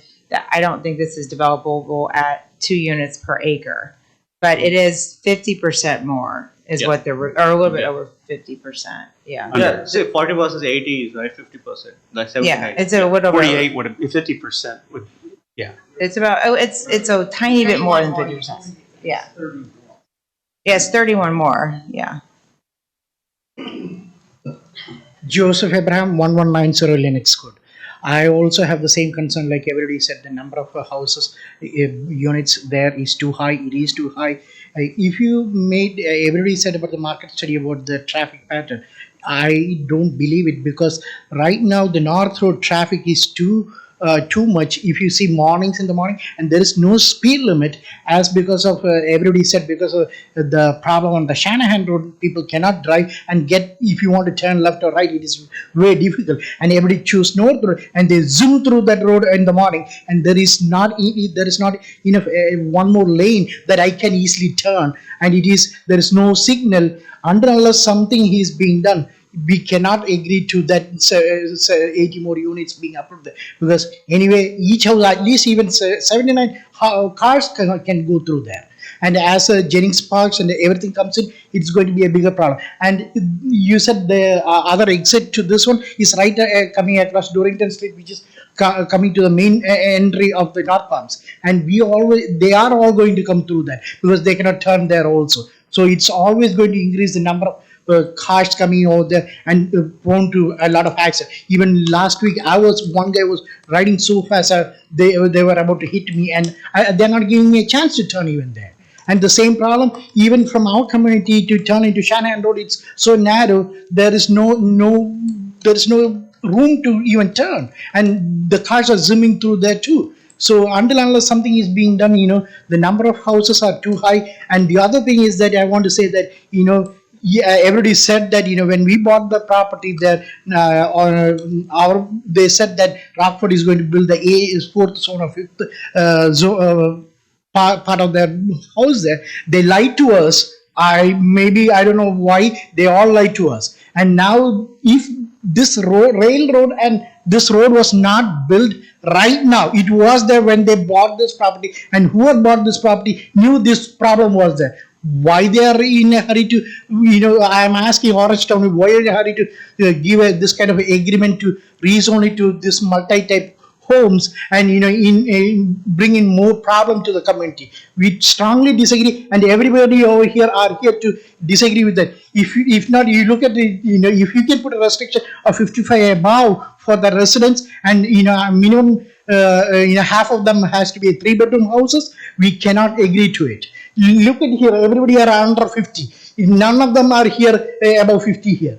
Why everybody moved in here? Because of a good school district, as everybody said, and that's the only reason. And even if you give it to anybody, they all come will be with at least 2 or 3 kids, or 1 kid or 2 kids. That's going to increase load on the everybody paying the property taxes. We don't want to do that. And every time they ask on the tax, we need a levy to increase the tax. Why? Control these things properly. That's what I have to say. Now, I would like to say that the trips per day for active family neighborhoods, like for single family, is as many as 20 trips a day. And for senior housing, it's can be as low as 3 trips per day. But it is not considered as a senior housing. Is it approved as It is not zoned as that, but yes, do that. But traditionally, this style of home, including, what's the one that's off of? There were, I think I already closed it, but there were 8 or so detached condominiums in the same school community that we're talking about, and none of them had over 1 student per dwelling. Yeah, or 1 student. There was like 0.05 to 0.4. But probably just, so typically, and I've been involved in zoning since 1998, a very long time. And sometimes developers would come in and say, oh, there's going to be no kids here, or 1 or 2 kids. And they've been, even though this is not, like EPCON is not age restricted, but they truly do bring in 1 or 2 kids. It's the style of the neighborhood. You can't have playgrounds. And I don't agree with the traffic studies largely either.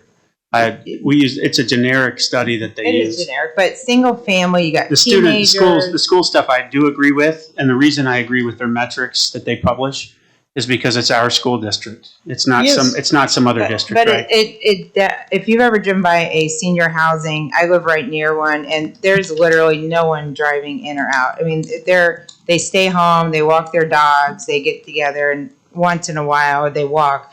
They legitimately, if this does not attract single family, they just don't want to live here. And even if half of it was senior, these seniors, then no one wants to be with. The other part of the property is being sold already to single families. I'm sorry, what? The other part of the property, which is adjacent to this property, the North Farms, they are single family. It's being sold, right? These are. Yeah, yeah. They are proposed as single family, but it's their market, their targeted market, which is not like the normal single family, like where we live, where you've got a big yard and you've got a place for kids to run around and scream. If you've ever been I'm 52 now, so I'm getting up there, but if you've ever been to time for me to retire, I'll buy one of these. No, just kidding. But a lot of times what you see is that the people, you don't want little kids running around, and it's just not a place that you would want to actually come. They would look at this and go, especially if they're going to be 400,000 or 500,000. You can just buy a house in like your neighborhood. Now it's possible they're going to be priced. I would guess honestly more like maybe 400, 450. However, someone can go with kids can go to your neighborhood, buy a nice house, put up an appropriate swing set or whatever.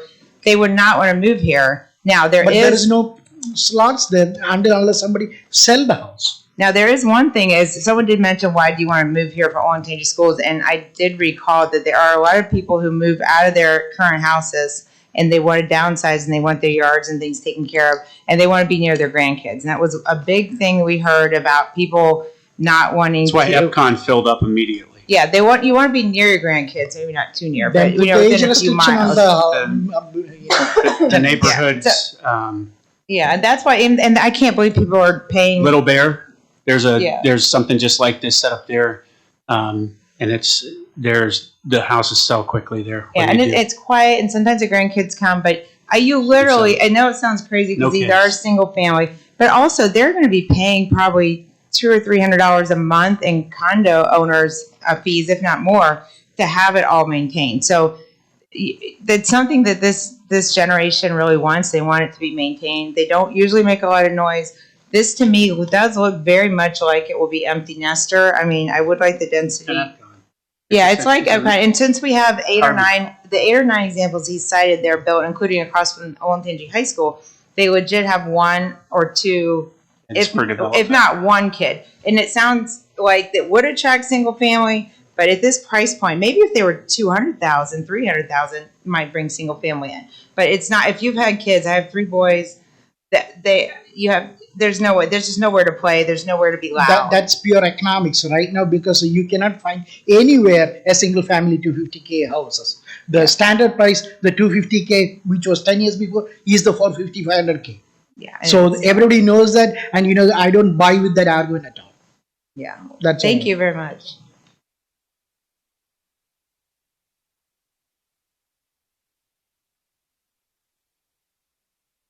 Good evening. I'm Swaroop. I live in 1434 Swanton Street, Louis Center. I know that the developer is very respectful to his new neighbors, and Orange Township members are very considerate. I want to request a third entrance for this new community, because if you see the south entrance, it's gonna bring in a lot of traffic to our homes, and there are little kids running around the lawn and front yard. So it's a big concern for like a traffic accident or something like that. So keeping kids in mind, I want to request a third road. Even if it's like 20 homes or 40 homes or 60 homes, there is no harm in having an extra road. So I would request developer to add that. And currently, regarding the traffic study, I'm not sure how accurate it is. So we have to predict, we have to keep in mind Jennings Park, North Park, the new rental community by Evans, and mainly the train which passes by at least 15 to 20 times a day. So there is a closure, and roads and the cars are backed up all the way, at least till North Road, and I see sometimes till half the way till the school. So we have to keep in consider. We have to consider all those, and this would probably two cars per home would probably bring around 160 cars in our next to our homes. So I would I would request to put one more road there. Thank you. What do you mean by one more road? I'm One sorry. more Entrance, or exit, but that, as I said earlier, that's something that's externally dictated. The county engineer Yeah, tells if them the where developer wanted to put more roads or change that layout, he wouldn't be able to. Then I would suggest to go down on the number of homes, and also I don't see why the engineer is not ready to put a road on Shannon Road, like an entrance on the Shannon Road, because I drove along the train track, the whole of Louis Center. I see like public and private roads at least 10 to 20 feet away from the rail track. So I don't know why engineer is opposing it. The statute with that lies with the engineer's office, so it's not something we control. Even if we requested it, it would be dictated by them. Then we can put an extra road on North Road. There can be 2 entrances on North Road for these Aurora farms. I don't know why why did they not put 2 on North Road? Too close to the intersection, and there was already an Oh. existing curb cut that was going to serve the 43 units. So, I mean, the road was there. The road is there. Okay. Yeah, they can use our road. I'm not opposing it. It's just a request to put in a third road. I think they're very considerate. Let's see what they do. Thank you. Looking at the map, the distance from North Road to the tracks along Shanahan is a shorter distance than the distance from the tracks to North Road along Lewis Center, just so that may have been a factor. Longer distance. On the, You There's got the a village shorter at there It's- too. North Road is a north-south road, the tracks go at an angle. Yeah, the tracks like, Yeah. it's just shorter. they have their formulas Which is also there. why the yards are bigger on the southern portion of that, and where Rockford did elect to build. So as I said before, that the builders and the investors that had the property are the ones that chose not to develop the property as single family, even though that's what they communicated to you all when you purchased your property. So it's not, it's if they built it, they couldn't sell it or whatever. They decided not to. It's not in my control or your control or anyone but theirs. And so this property has sat and kind of shuffled around to a point made. This is now the third plan. And if there was going to be, Rockford would have just built them if they were going to sell these. So for some reason they didn't. That's a question for them. I just know they confirmed to us they weren't planning to. They had no interest in it. I can't speak to why Evans didn't purchase the property. I don't know. Evans did. I'm looking at the transfer history. So it was Evans in 1990. It was Evans Capital Investments in 2004. In 2013, it was North Farms Development LLC. Then 16 again, North Farms, and then The Evans family owned everything there. Yes. They owned all of it. And so, originally, yes. yeah, you're right. So when North Farms bought it, that's what I'm referring to. They didn't develop it. Right. So then it went up for sale. And so 2006, you said? Or 13? 13 was North Farms. Okay, which makes sense because that's when they started building most of the residents here and the other folks there. But the market, even when it was on fire, they didn't develop that and sell those lots for some reason, which I can't speak to, I have no knowledge of. But it didn't happen is the point. And it still hasn't happened. And the only applications we've seen for this property are for multifamily and for a specific targeted client base that's not single family homes. So they're the ones that determine that and whatever logic goes into their investment decisions. So I don't know why. If I could dictate roads, I would, because I don't agree with the engineers every time. But they're the ones that went and got degrees and studied it and were given statutory authority to determine roads and curb cuts. As far as schools, just reiterating, the numbers we have are for actual developments in the school district and in proximity to your own neighborhoods now. So that's the only numbers that we really get that I have any faith in. I don't agree with the traffic studies at all because they're national, they're based on industry averages. I do agree with the school numbers. I do agree with when they build it, they will come type of saying and the development style will dictate the client base that comes in it and supply and demand. So when we look at our township as a whole, these properties are pretty consistent. In the school district as a whole, they're very consistent as far as what they do to our tax base. It's a positive for our taxes for those that have invested in the schools when we have people come in and pay more without any draw. That goes for the number of trips that the neighborhoods generate as well. It's a favorable trade-off. So that's what we're talking about with the numbers. I do agree we have major infrastructure challenges in the township right now. I'm working with the other board members, the school district, and a few developers to come up with resources and funding so we can aggressively go after that. And we're working on that faster than we have the ability to build right now. So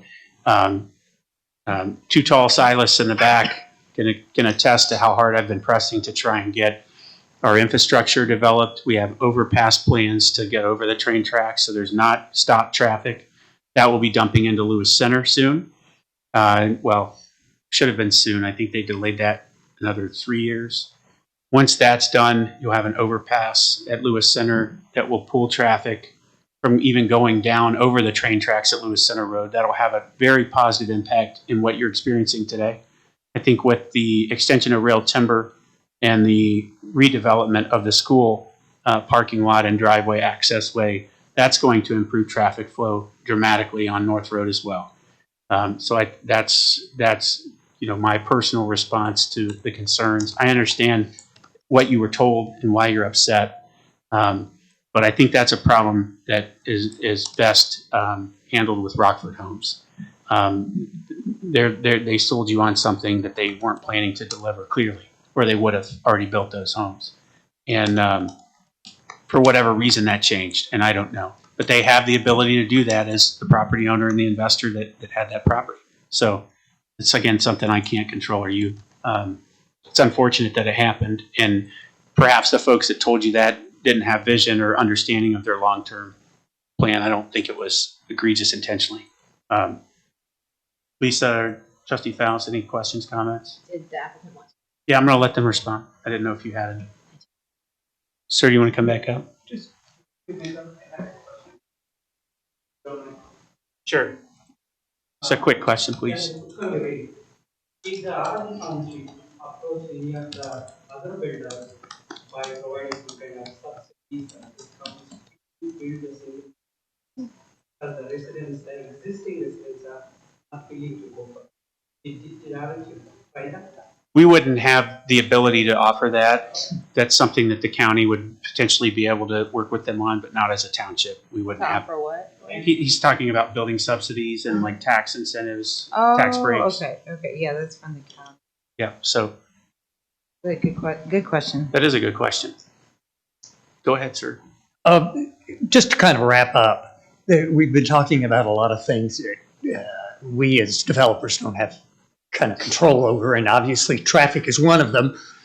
When we do a traffic study, they look at the corners where we ingress and egress and the intersection to the north of us at North and Shanahan. We're not out there trying to understand the traffic that's generated within Orange Township, because the courts have decided that you all as legislators can't hold us accountable for traffic issues that are generated by the entire community. We're a small component. We're asked to make contributions to infrastructure that we impact, and that would be the intersection of our curb cut and North, as well as Shanahan and North. And we went through that study, and there were no improvements that were required under our development standards. Second thing is, we keep talking about divergences within the community itself. Reason why we're asking for divergences is because it's not a platted single-family subdivision. It's one lot. The units are set in the middle of a one lot. If you would like to look at the drives, we still set over 20 feet back from the private drive. We still have rear yards that are 60 feet in depth. We still have the separation between the units, which is 12, which could be measured, and we're asking for that variance. But, I mean, in terms of the divergences, it's because it's not a platted subdivision. So there are setbacks, there are areas that if you were to make this a single-family lot, we meet. We think this is a good use of the property. I think it was great that you all pointed out that for the same amount of money, you could go buy a single-family lot, get a big lot, get green space. You're not going to be paying condominium fees. You're not going to have very small houses with cramming a lot of people into a fairly small area, more or less. But you could get that with the North subdivision directly across the street. We put a lot of thought into this. We've listened to the boards previously. We think we've got a really good development for you all this evening, and we'd like to build it. And once again, we're here. We can answer questions, but I think it will be a benefit to the community. And as you've seen in the past, empty nesters do end up being empty nesters. And I just want to say that I do appreciate the fact that you guys had a meeting this summer and invited the community here. And like you said, there was four residents. Summer's not always a good time to meet with people. So everyone's on vacation. They had multiple public zoning hearings as well. Yeah, but July 7th is right after the holiday. It's my son's near my son's birthday. No one's ever in town, so. I mean, the only thing I would say is that, Robin being the good administrator, not just the immediate residents that's required under code, he sent it to everybody in the subdivision for the 2 previous meetings. So, in terms of having a planning commission with 4 people and then with about 12 people, I don't know what we've done to aggravate people here this evening, but obviously we've done that. But I think that between what we've started with and where we are this evening, we've done a pretty good job of trying to answer questions. When were the zoning hearings? When was the last 2? One was in October. Okay. October the That's not- 19th. The zoning, but he said 12 people came, right? Yeah. Did 12 people come? I mean, there's like 3 times that. Yeah. But this is the final decision. If I were a person, I would probably attend Public this comments meeting. closed. Yeah, we had Did we one close it? meeting August 23rd We did close and then August 19th. So I do have to throw one more monkey wrench in here. So I'm, there's an area just south of this property. It looks like it's part of North Farms, right? It's on the east side of the road. It's the 3rd phase, I think. The third bit. So I do see there's a lot of empty lots here, but I do see that some of these single family houses have been selling for like the 481,000 like a year ago.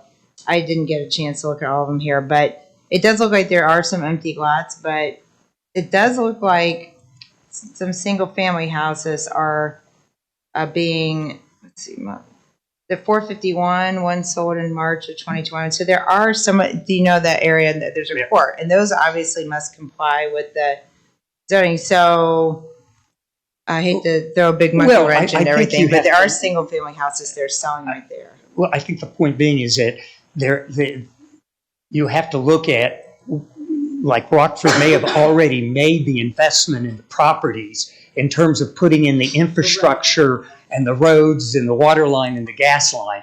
And so now they're kind of stuck with developing it. This 24 acres, nobody has put a road in or sewers in or anything. So they Which I just didn't understand why. It just, when they sent that letter, it didn't make sense because typically they do that, all of the utility and everything all at once, one big swoop. It didn't make sense to me why they wouldn't have done it there. Like that's what made me wonder what was going on all along with that. I think that this was the last pig and poke, and they simply said, we Public put the comments roadway closed. in there, we're not doing anything north. So, I mean, it's bad, good money after bad. It's interesting. Oh. And some of those properties are owned by Rockford. Yeah. Still, right? Yeah. As in that means they're not sold. They're not sold. Correct. I mean, They are, it looks like they're selling, so I didn't have time to go through all of them. But it's interesting when you look at the housing demand and there's still vacant properties there. That's why I was saying something was going on where they made that decision because they weren't selling. I don't think they were selling at the pace or something that the others were. And they do seem, are they low, how much do the houses sell for in the other phases of North Road? More, like Yeah. 550 or, so these That may have are, been what it was. these are a steal, I guess, if you want to live right next to the railroad track. Is there any way to reduce the density and take a few units out? Because this is extremely dense. If I was living in the southern part or even across the street, it's extremely dense. Well, we were at 85 and we're down to 79, and we had a lot of internal discussions when we took out the duplexes to make it a viable development. So we went back and forth, and there was even going down to 78 made it less attractive in terms of developing it. So again, our desire is, we've whittled it down. We got rid of the duplexes.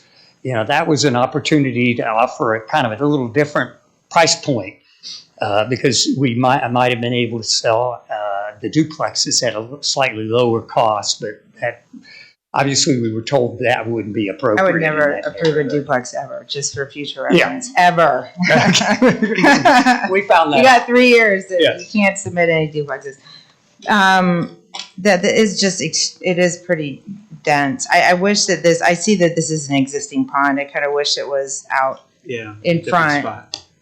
Yeah, I think that's Like a exist- buffer between the two. Yeah, it that's- just seems like. serves the property to the east. Does it? Yeah.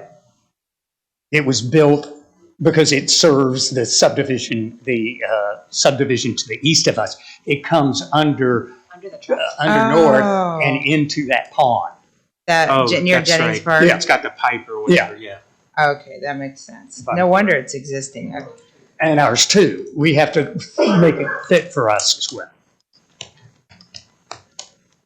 How much there's no mounds in front, correct? Oh, there are mounds in There are front. mounds. Are there, well, how tall? The whole thing is mounded. How tall are they? Like what, Are like they, 5 to 7? are they that tall? Which sheet are we looking at, Todd? Good question. I think I could be ready for the only question I want to get for the evening. Yeah, should be on the illustrative plan where we typically put all of these 4 to 7 foot. So we vary 4 to 7. Tall? 6 to 8 feet at the north end. Yeah, so they 4 do to vary. 7 at the They do vary in height, but we're saying 4 to 7 along North Road. What about on the south? How tall are they? Along the south, it's a good question because it's all underneath the label. Now, I know that we have a 30-foot building setback, and then we have our 6-foot. We have a 30-foot building setback, and then the 6-foot side yard from that. So we're 36 feet back on the south there. I don't think we've shown any mounding, but I don't think that's something that we could not. Could you add mounding where there's, on the south side. Yeah, I think we should be able to do that, barring any silly engineering thing. But, I mean, if we look at that now, if this was originally proposed, we would have only had a 12.5-foot setback to the house that was there. So we're giving them 36 feet, whereas they would have had 12.5 before. What about unit 25? What's the distance between the side of that to the southern? That's what I was talking about, 36 feet. Okay. Now, if it was going to be the single family, it would have been 12.5. Right, as a side. understood, yeah. Oh. And I actually had questions about that. I called Evans Farm because I saw them building, but the corners were like touching. And you know what I'm talking about? Yeah. And they said that's the way. Evans Farm? Yeah. That's crazy. It was Yeah. nuts. It was the way they were platted, just to your point, Yeah. because Yeah, they that were can single happen, family. yes. So so you will commit to a mound that's comparable to the mound on the existing one on the Yeah, west? we're saying it's a 30-foot setback, so if you divide that by 2, it's 15. We'd probably be able to do like a 3-foot mound in there safely. But we could say 3 to 4 and then because we're already showing evergreens on top of it too. Yeah. So that gives the evergreens which A are good going height. 6 feet, so they're going to be 9 feet tall. Already, right off the jump. So that would be on the, Start, you put a 6-footer in day On one. top of the 3, yeah. So we'll say that for an amendment, there would be mounding on the southern property line. Yeah. except for where the pond, there's no vegetation shown around the pond. I assume that that's because, You can't. yeah, or because that would be more visually pleasing to look at a pond. Pond's in the middle of the mill. Right. Nope, there's one to the south. Yeah, here, this There one were here. going to be houses there to begin with that Oh, were there. over a pond. Yeah, Yeah. wait, what? I'm There were sorry. going to be houses previously under the single-family proposal that would have been looking over the pond, which is a nice Yeah. feature. And I don't think that, screening these people from that pond. Yeah, I think, so So where, like units 1 through 4, you're not gonna put anything. yeah, so anything other than 1 through 4, if you could put So 5, 6, and 25. a minimum of 3 feet and preferably 4 feet or, can you do 4 We'll try to feet? get it as tall as we can. We can say a minimum of 3 feet mounding on the southern side, or the south side of the property. Yeah, except for, You don't want to block the pond. yeah, not lots 1 through 4 because the pond is there and they probably want to see the Yeah, pond. hopefully there's no flood routing that's required to. I don't. Right there. That pond Oh, is this the pond. southeast Okay. corner. Yeah, So they'll mound it all the way to there, to that corner. Yeah, where the landscaping is currently shown, and that will help, that will Mound help buffer. mound the southern landscaping, Yeah. existing southern landscaping. That- Okay. That's certainly. Yeah, and that will help buffer some of those roads. I'm just trying, I mean, is there any way to take a few more of these units out? It's just very, very dense and, Where would you take it? I mean, if you have to you'd have to replat the whole thing. no, To redraw the whole thing. we have to redraw the whole thing, but Todd's an Well, expert at that. Unfortunately, Well, we, can take them all out. Take them on. Todd knows That's how not to a do it. question for Todd. no, we had numerous Zoom meetings, and I think they were begging Todd, that's it. We can't take any more out. The just- ROI thing. Yeah. Okay. I know, but that's not Yeah, always I our understand. problem. I mean, that's consistent with the. It's just, I wish it was 3 units per acre and not 3.28, because Yeah. that's 50% What more. about Epcot? Yeah, what is, oh, you mean the one, across from the Olentangy High School? Is that Epcon? But what, there by the library too. there's, yeah, what Epcon would you like me to look at? Just That- the one by Lewis Center Road. Yeah, it's off of Olentangy River, or I'm sorry, across from Olentangy High School, is that right? On the south side of Lewis Centerman? Yeah, that's a recent one. I think it's probably a little bit That's less gonna be- dense than this, you don't think? I couldn't hear. It's gonna be real close. I can't remember. That's from the old days. Pretty tight. I feel like it's, The density was 2.36, but that's, and the one on Lewis Center Road has a significant ravine. 2.36. That's a significant ravine to the whole lot. 2.36. Yeah, I mean. 2.36? Yes, but that, I mean, they Yeah, half have, the they have property open was a space as their ravine. advantage. Oh, that's okay. Yeah. What about the one where there's not a giant ravine? So like, let me, I can pull What up did we do on, Court- yeah, I know what Clear that one Creek. was too. They purchased that one from Pulte, right? That was off the north, Oh, on Slate Ridge. but that has a little ravine also. Typically, Epcon tries to be around 4, so I do a lot of stuff with them. They yell at me.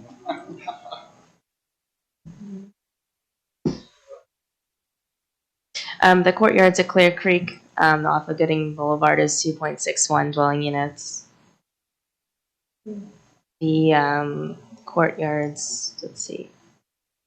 Yeah, those are a little bit slightly less dense. I could tell. This is very close to. You've been in zoning for as long as I've been alive. 20 years. You were in high school when I started. Probably. Dang, you were in high school. I got 2 in tonight. This is terrible.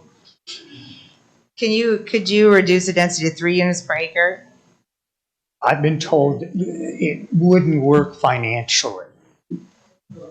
And they've been at this for quite a bit of time. They didn't even like losing the 6. Yeah, but I just feel, so these other ones are lower. Well, if it were multifamily, we'd be below 4 units to the acre, so I we know. could hit that one. Is there anything else you can do to mitigate this You have to view? do 72 units. Is it 72? Right. Is it that Because many? it's 24 acres, Mhm. right? So 3 72, acre is yeah. 72, so you have to do 7 more units. 7 fewer? Is it really that many? I'm not gonna change the feel or anything of that. That's not that big of a deal, No, right? it's not. even- No, but I don't like the 20. idea of, I don't know. Is there anything else you can do to add? Anything that could help the residents? I would like to think that, given that we are doing empty nesters, the traffic isn't going to be bad. We've done the mounding, we've done the landscaping, we've set the buildings back. Made the North Road side. Exactly. So it's a pretty compact community that we'd like to think isn't necessary. It's not going to negatively impact our neighbors. I think it would be less impactful than a single family. Oh, a single family, absolutely. Trips generated by car would obviously impact all. Oh, of the yeah, and neighbors. even if the traffic studies are averages, I know for a fact that when I had, 3 kids living in my house, we were in and out 20 times 100% of it. a day. So even just from just observational, there's no one that ever comes in and out. When would you start building these? When would construction start? Probably fall of next year. It's gonna take that long to get engineering.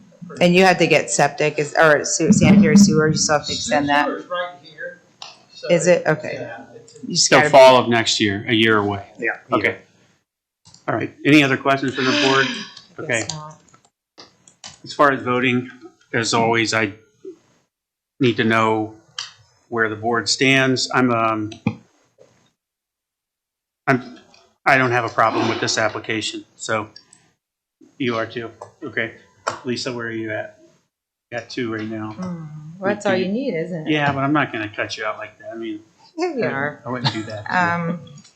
I'm kind of torn because I there's a lot of concerns here for me, but just having been in zoning for so long and seeing, I think, thousands of applications over the year, You I have. do feel I've known Jack since the beginning, Oh my right? God. He was one of the first back in the 90s, but in the beginning, I didn't trust that these kind of homes would actually not have empty nesters, but I've seen, 100 of them built. They don't have kids in them. I think it was a way to have grandparents and things live in a development like this. I think it would generate very, very little traffic. I feel bad for the people of the south that will have some traffic through, but I really We had had bad traffic with single family either way. Oh yeah, Yeah. but it's still. So Actually, I less. had no preconceived notions whatsoever when I got here. None. I couldn't make up my mind, of course, but I think I'm in favor of just for the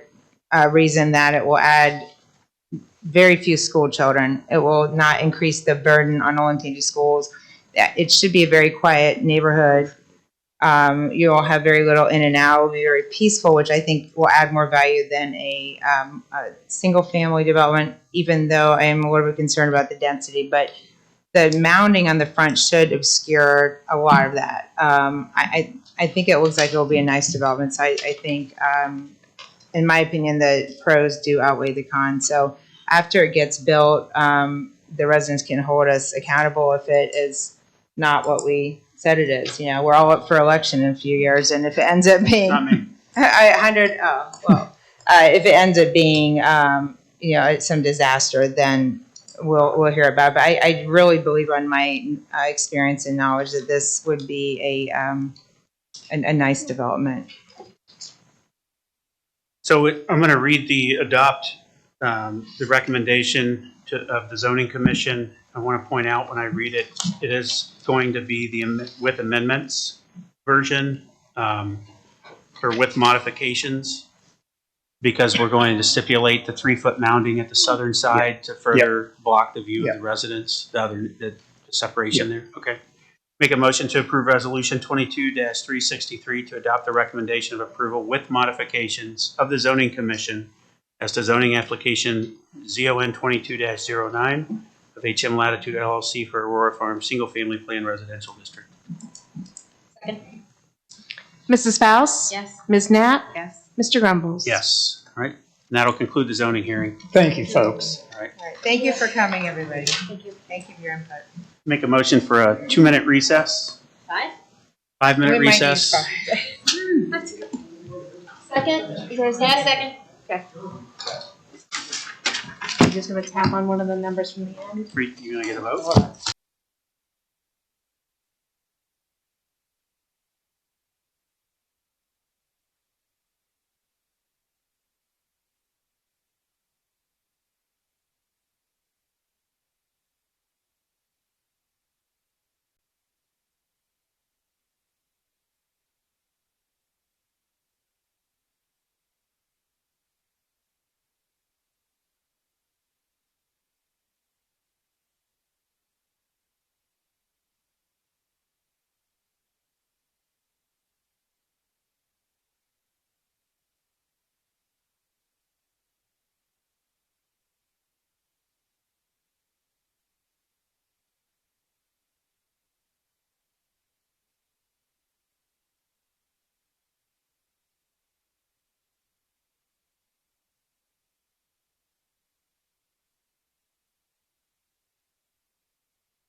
Let's do it. Okay, so. I'm so excited.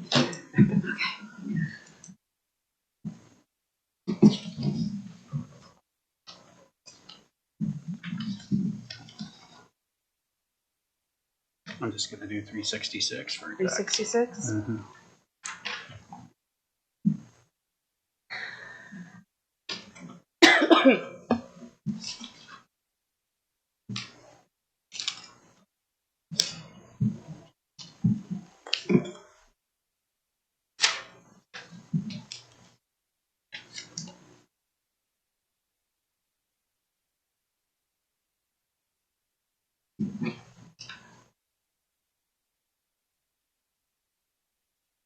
We're ready, Ms. Bonnie. We're ready, yes. Okay, make a motion to return to regular session. Second. We didn't do that, I mean. That's okay. We're returning to regular session. So I'll make a motion to approve resolution 22-366 to enter into executive session conference with township attorneys concerning a dispute that's the subject of imminent legal or imminent litigation pursuant to Ohio Revised Code, section 121.22 G3. Second? Mrs. Spouse? Yes. Ms. Knapp? Yes. Mr. Grumbles? Yes.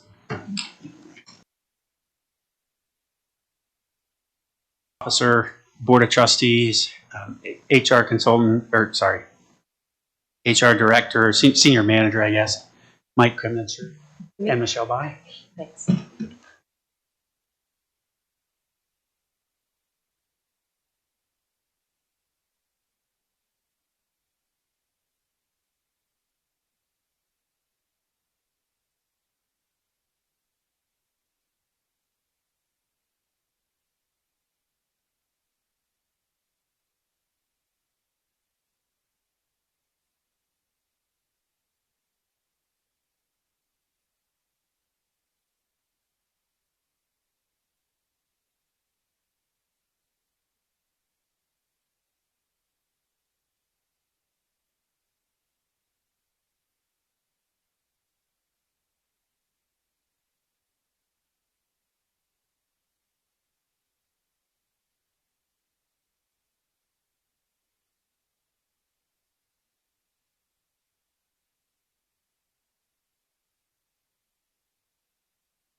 I didn't do it. I don't want to, I hate like eating fast. Plus my tooth, oh, yeah.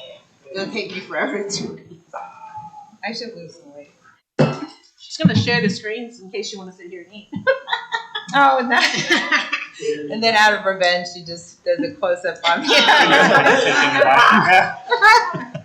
Ben's like, close up. All right. Sauce on my nose. All right, we're ready. Okay. All right, make a motion to approve resolution 367, return to regular session. Second. Mrs. Faust? Yes. Ms. Knapp? Mr. Grumbles? Yes, in executive session, we counsel with our attorneys on imminent litigation. All right, moving back to the agenda. Jumped around a bit there. We've got development and zoning next. Turn that over to you, Mr. Duffy. Thank you, sir. Who's ready to talk more zoning? Me. All right, on the zoning hearings and meetings report, we had the public hearing that we just had with the Board of Trustees for rezoning application ZON-22-09 that was approved with modifications. Thursday, December 15th, we do have a Board of Zoning Appeals meeting. We have an application on there from new business that is looking to build in Orange Township. They are seeking to reduce the minimum light level along parts of their property. We also have another variance application that same evening for an area variance for a deck to encroach into the rear yard setback of 35 feet.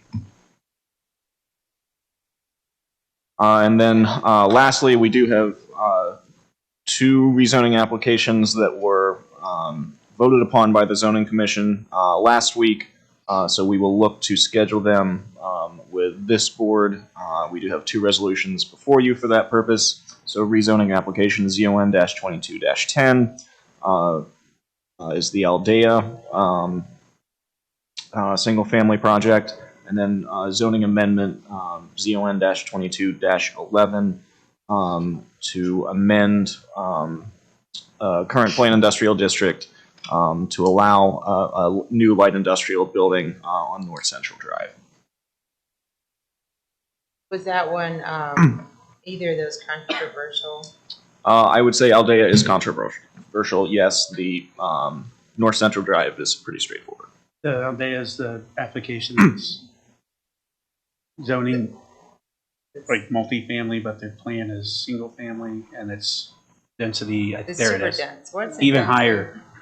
3.98.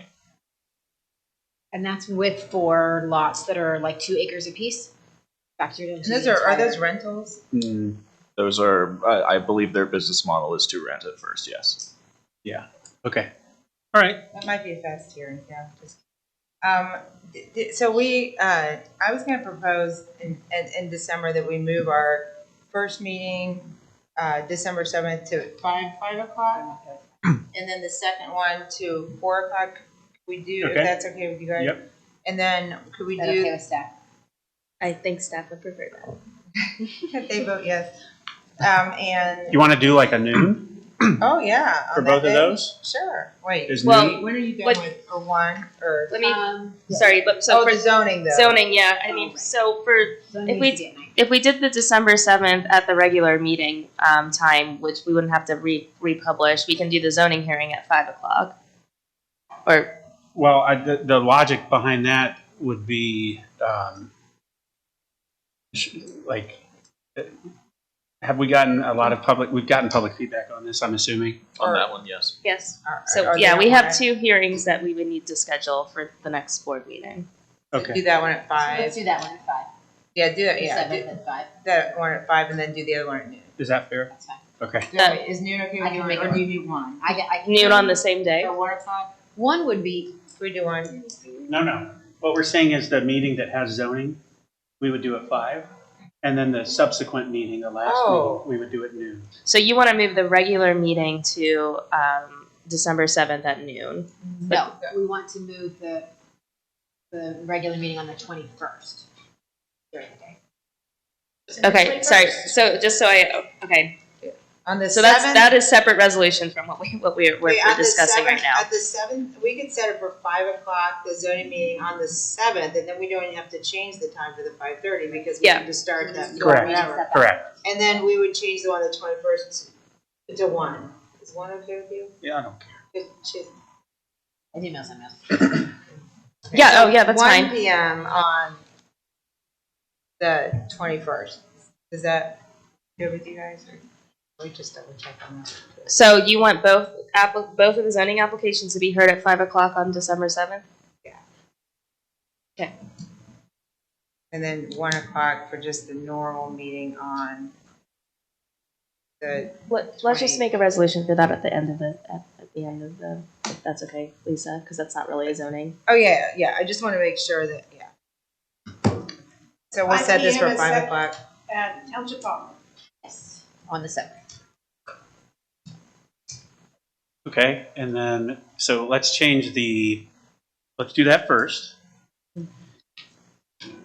Make a motion to approve resolution 22-367, schedule hearing for zoning application restate the resolution. I make a motion to approve resolution 22-368 to schedule hearing date for zoning application 22-11, 7910 North Central Drive, PID, to December 7th at 5 PM. Second. Mrs. Faust? Yes. Ms. Knapp? Yes. Mr. Grumbles? Yes. Make a motion to approve resolution 22-369 to schedule a hearing date for zoning application 22-10 Aldea SFPRD to December 7th, also at 5 PM. Mrs. Faust? Yes. Ms. Knapp? Mr. Grumbles? Yes. And then I'll make a motion to approve resolution 22-370, revising the meeting time for the December 21st regular Board of Trustee meetings to 1 PM. Second. Mrs. Faust? Yes. Ms. Knapp? Yes. Mr. Grumbles? Yes. Okay. Thank you. Thank you. Is there a chance we'll have another zoning hearing, you think, by the end of the year? This year? No. Okay. Thank you. Mr. Bowers, I believe that brings us to you. All right, insert zoning joke here. All right, so for the world of operations tonight, I've got 5 things. I'm going to try to package a couple of these together at a time. The first 2 are relative to the North Orange Aquatic Center and our contract. As the board is aware, our current vendor and the state of the world have kind of clashed a little bit in honoring our current contract. So, excuse me, with conversations back and forth with them, I'd like to propose to the board a mutual termination between the contractor and the board to terminate our contract, and then clean that up with clean up the dates and some of the changes that have happened in the last few years since it was originally bid, and put that back out to bid. Would that be for 3 years? Yeah, it'd be 3-year contracts. It pretty much would mimic the existing one, which is a 3-year with 2 1-year additional add-ons, if we choose to. And I would recommend when you do that contract, and I don't know if we can do this here, I know in other industries, we do this frequently for these reasons, finding something that the prosecutor's office feels we can index on. So, for example, doing some contract work now, and we index on the GS pay scale and the cost of living adjustments the government makes as a benchmark. You can use the inflation index. There's different indices out there that you can tap into. What that does is if you write the contract to index off of a known index or an established government index, it protects everybody, so we're not doing this again, right? So if the inflation goes up a certain amount, the contract would go up. If it goes down, if we deflate, the same, but that typically rarely happens. You see this a lot too in industry on goods and services, like for corrugate, metals, things like But that. was it the same amount for every year for the 3 years, or did it go up? No, ma'am, it had an incremental increase for each 3 years. Yeah, I don't, maybe. I guess if it happens too many times, but then you also would get an automatic increase where they might not even ask for it. Right. You know, like if they might, and this time they had to because of inflation and stuff. Yeah. But normally they might not even bother to versus an automatic increase. Correct. But I think if it happened often enough. Yeah, I just worry about it right now because of the state of things, and I think they're going to get incrementally worse. I would say with the 2 1-year add-ons, if we did elect that route, it would, I'll speak to legal about the way to cap that. Let's see if so- we can do that. I mean, you know.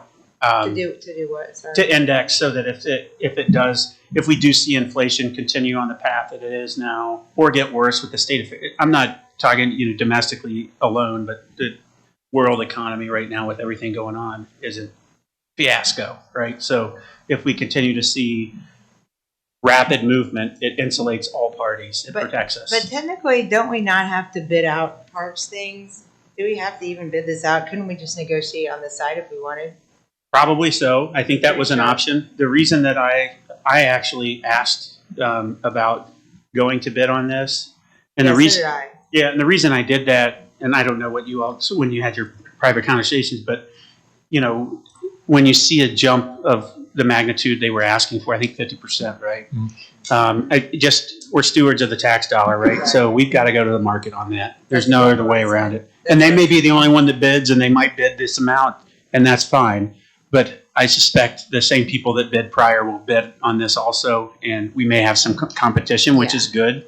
That's exactly why I said we'll get a better deal. because Exactly. I didn't agree with the 50%, but I don't know if I'd want to put it guaranteed based on anything, because like I said, then we're obligated to pay them. That's correct? true. So I don't know if I would index it unless this became like, this is the only time this has ever happened, I think. It's just something to discuss, what we can do to insulate ourselves and them. The indexing works well because, like I said, it hedges the, you know, if inflation goes up 8%, you might write in that, you know, for every percent of inflation, the contract increases 1/4 of a point. Yeah, but then again, you're obligated versus Right. them having to come to us and say, hey, That's true. we can't make it for, I think we get a better deal without an automatic increase. I guess. You can do it either way. I mean, my guess is when you talk to the prosecutor, they're going to tell you no anyway. Okay. So, but it's worth an ask. Yeah, we'll investigate. Maybe there's make another sure- community